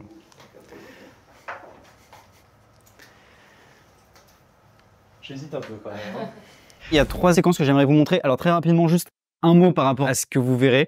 Le premier, c'est un extrait de la lettre de la prison de Birmingham, écrite le 16 avril 1963 par le Martin Luther King, par rapport au climat actuel et évidemment des élections. Par rapport au climat actuel, je sais pas particulièrement, je peux juste replacer ça en contexte américain, quoi. Je pense qu'il faut, c'est quelque chose de très contextualisé, quoi. Il parle du blanc modéré, il parle vraiment des États-Unis, du sud des États-Unis dans les années 60. Je pense que c'est toujours important de s'interroger véritablement sur le contexte dans lequel on est et sur le biais d'existence. Savoir que je vis quelque chose, donc ça me paraît à peu près normal, alors qu'en réalité, c'est moralement intolérable et dans 100 ans, on me jugera pour ça. J'essaie souvent de faire ça dans ma vie. J'essaie souvent de me dire, et un des plus gros cas de conscience que j'ai, c'est sur la question animale. Je pense vraiment qu'on sera jugé un jour là-dessus. J'en ai conscience et je pense que ça sera durement puni. Mais je peux pas lui donner entièrement raison dans le sens où la personne qui a aboli l'esclavage aux États-Unis et qui a donné les droits civiques aux Noirs, c'est Abraham Lincoln. Et Abraham Lincoln, c'était un blanc modéré. Non, pareil, c'est assez... J'ai pas énormément de choses à dire là-dessus. Enfin, je veux dire, on partage tous aussi un constat à ce niveau-là. Le fait que on n'est pas toujours... Enfin, on soit face à que parfois, le fait de vouloir être dans un entre-deux est assez agaçant. Et je pense qu'en effet, sur certaines choses, on le paiera plus tard. Le fait de ne pas avoir voulu voir un certain nombre d'ennemis dans le pays qui s'opposent à certains droits de minorité, à certains Français aussi, tout simplement, et à la sécurité de tout le monde. J'ai pas trop d'avis. Je pense que pourquoi est-ce qu'on parle de ça maintenant, c'est pour je suis d'accord avec ton objectif, mais je ne peux accepter tes méthodes. Parce que je pense que tous les partis veulent que la France aille mieux, mais ont des méthodes différentes. Sinon, à part ça, j'ai pas d'autre avis. Ben, ça va être diffusé au second tour, c'est ça ? Ouais, après le premier tour. Bon, j'imagine qu'on est dans une situation où il y a peut-être des gens qui doivent faire des choix difficiles. Et voilà, je veux juste leur rappeler que faut défendre le droit des personnes étrangères, des personnes LGBT, des personnes handicapées, des femmes, toutes les personnes qui pourraient être mises en danger par la venue au pouvoir de l'extrême droite, comme toutes ces personnes ont toujours été mises en danger à chaque fois que l'extrême droite a pris le pouvoir. Ça me rappelle cette parabole qui se trouve d'ailleurs gravée sur le mur du musée de l'Holocauste à Washington, du pasteur protestant Niemöller, qui avait, en 1946, il avait eu cette phrase extraordinaire qui a souvent été dite, c'est une chanson, c'est un poème, c'était en fait un texte. Il avait dit, quand on est venu chercher les communistes, je n'étais pas communiste, je n'ai rien dit. Quand on est venu chercher les socialistes, je n'étais pas socialiste, je n'ai rien dit. Quand on est venu chercher les juifs, je n'étais pas juif, je n'ai rien dit. Et quand on est venu me chercher, il n'y avait plus personne pour protester. Moi, je voudrais pas qu'on vive cette situation et qu'on ajoute, quand on est venu chercher les musulmans, je n'ai rien dit parce que j'étais pas musulmane. Moi, je suis d'accord avec cette dame. J'aurais extrêmement honte, j'espère, à l'avenir, si j'ai pas fait tout ce que j'ai pu pour empêcher la xénophobie, l'islamophobie, l'antisémitisme de prendre le pouvoir. Donc, je pense qu'il faut qu'on donne tout ce qu'on a parce que je le redis, mais je crois qu'on est vraiment au bord d'une falaise et il y a peut-être des gens qui se rendent pas assez compte de la gravité, de la dangerosité de la situation et à quel point on est face à un ensemble politique qui s'illustre en permanence par sa violence. Donc, je pense qu'elle a peur de ce qui peut arriver. Il y a beaucoup de personnes qui ont peur de ce qui peut arriver aujourd'hui puisqu'on voit qu'il y a une montée des deux extrêmes. Donc, dans les deux cas, que l'un ou l'autre passe, ça va être compliqué. Donc, moi, je reste un peu neutre, absentéiste, focus sur moi et voilà. Mais après, je comprends ce qu'elle veut dire, c'est que en soi, tu veux pas voir forcément des gens partir et dire ah bah ça me concerne pas, j'en fais pas partie, donc je me mouille pas. Personne n'a envie. C'est comme si là, on marche dans la rue, on voit un mec se faire tabasser, on dit ah bah je le connais pas, je le laisse dans la merde. Personne va faire ça. Donc voilà. Je pense que d'expérience, la majorité gouvernementale et présidentielle est venue chercher personne, hein, même les antivax, a priori, alors qu'ils en avaient peur. Donc peut-être qu'Anne Sinclair aurait dû s'occuper des victimes des SK et aller chercher avant, quoi. Moi, j'ai un problème aussi avec le fait de comparer comme ça des périodes historiques qui sont incomparables et qui nous empêchent en fait de faire une critique assez rationnelle de ce qui se passe actuellement. Aujourd'hui, la question de l'islamisme se pose, mais c'est de l'islamophobie en fait. Donc on ne peut pas la poser. Aujourd'hui, on a 2/3 des jeunes musulmans de moins de 25 ans qui considèrent la charia au-dessus des lois de la République. Voilà, c'est une réalité, mais en fait, au nom de l'islamophobie, on ne peut pas en parler. Aujourd'hui, la question de laïcité, elle est remise en question quasiment tous les jours que Dieu fait avec des personnes qui pratiquent l'islam politique, qui essayent de faire passer un certain nombre d'arguments, de changer nos lois, et on ne peut pas le faire sous prétexte de l'islamophobie. Et donc voilà, ce genre d'extrait, pour moi, ce genre de prise de position est assez dangereuse parce qu'elle compare des périodes qui sont incomparables et ne nous permettent pas de faire une analyse froide et rationnelle de la situation. C'est les nazis, le point de connexion. Qu'est-ce que vous feriez vous-même, Serge Klarsfeld, si vous étiez confronté à ce dilemme? Ce sera un dilemme pour beaucoup de Françaises et de Français, de devoir choisir, par exemple, entre le RN et la France insoumise. Non, je n'aurais pas d'hésitation, je voterai pour le Rassemblement national, parce que l'axe de ma vie, c'est la défense de la mémoire juive, la défense des Juifs persécutés, la défense d'Israël, et que je suis confronté à une extrême gauche qui est sous l'emprise de la France insoumise avec des relents antisémites et un violent antisionisme. Donc Serge Klarsfeld, récipient la Shoah, qui dit qu'il préférerait voter Rassemblement National plutôt que Nouveau Front Populaire. Alice. Et son fils est venu, en effet, dire qu'il pensait la même chose, parce qu'on a accusé Monsieur Klarsfeld d'être sénile, hein, pour vous dire à quel point il y a quand même un antisémitisme latent venant de certains sympathisants de parti. Là, non, là, pareil, c'est pas étonnant, et on l'a vu au niveau des votes. Hein, on parlait tout à l'heure, il y a la question juive, il y a la question des homosexuels aussi, qui votent de plus en plus pour le Rassemblement national. Là, il y a la question des femmes qui votent de plus en plus pour le Rassemblement national. Donc là encore, c'est d'autres minorités qui se sentent représentées en fait par un parti que certains, en tout cas autour de cette table, ont tendance à diaboliser sans prendre en compte qu'il y a eu un changement de sociologie et on le voit dans les nouvelles personnes qui votent. Donc je pense qu'il y a c'est aussi une réaction à une extrême gauche qui est incapable, qui va même jusqu'à arracher des drapeaux français. Il ne faut pas s'étonner. Je peux que prendre au sérieux ce que dit quelqu'un d'un monument comme Serge Klarsfeld, hein, évidemment. Mais je pense qu'il le dit de façon dramatique. Je pense qu'il le dit de façon triste et plus pour alerter sur ce qui est peut-être devenu à ses yeux une partie de la gauche, ou en tout cas la crainte qu'elle peut lui inspirer. Mais j'ai confiance dans le fait que là, on lui propose RN ou LFI, évidemment, mais que quelqu'un comme Serge Klarsfeld, si on en est dans des références historiques bidons, entre Hitler et Staline, il choisira toujours Roosevelt, ça, quoi. Donc, je pense qu'il aura toujours une option un petit peu plus, qui correspondra un petit peu plus à ce qu'il représente quand même.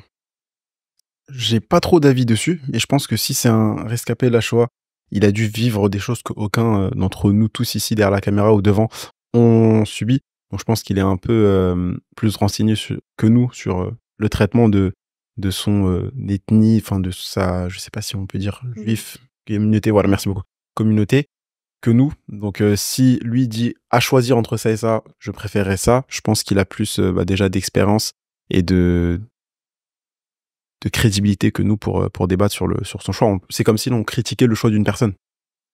C'est une personne que je respecte énormément, Serge Klarsfeld. Son parcours est extraordinaire, son travail est extraordinaire. Maintenant, évidemment, je suis pas d'accord avec ce qu'il a dit. Je tiens à rappeler qu'il y a d'autres rescapés de la Shoah qui ont fait part de leur grande inquiétude vis-à-vis de la montée de l'extrême droite. Et je pense malheureusement qu'il parle peut-être sans être en connaissance exactement de ce qu'est l'extrême droite aujourd'hui. Peut-être qu'il ignore, par exemple, l'affaire Logan-Nissin, ce sympathisant du Rassemblement national qui voulait faire exploser des synagogues et qui a été condamné à 9 ans de prison. C'était en 2018, je crois.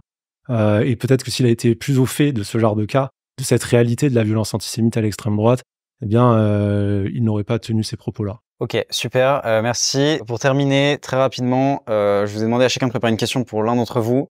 Pour être sûr, le nouveau Front populaire, c'est la tolérance, l'égalité des chances, etc. Du coup, en fait, je comprends pas trop pourquoi quand, par exemple, on peut voir à Nantes le mec qui s'est fait arracher son drapeau français, ou pas mal, on voit aussi sur Twitter le je l'ai bloqué parce qu'il était de droite. Pourquoi est-ce que un parti qui prône la tolérance et l'égalité des chances, quand il y a d'autres personnes qui sont pas d'accord, ça part soit en ah bah c'est pas mon pote, soit en violence, soit verbale ou physique. Je comprends pas trop. Bah même là, en soi, ça s'est vu. Non pas qu'elle n'a pas été violente envers toi, mais il y a eu plus de violence et d'agressivité dans ton ton et tes propos qu'elle, même si elle l'a été. Je comprends pas trop, c'est un peu un non-sens, entre guillemets. Sur ma manière de parler, je dirais que c'est peut-être la différence entre la culture bourgeoise et la culture populaire. Et après, pour ce qui est des violences, je pense que là, on met énormément justement le focus sur un drapeau arraché.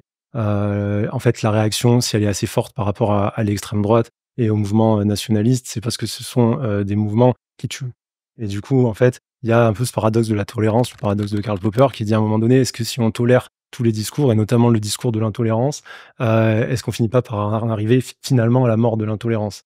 Et c'est dire à un moment donné, qu'est-ce qu'on doit faire? Quelles limites on doit mettre si je laisse Alice tenir des discours xénophobes et racistes en accusant les étrangers de tous les maux?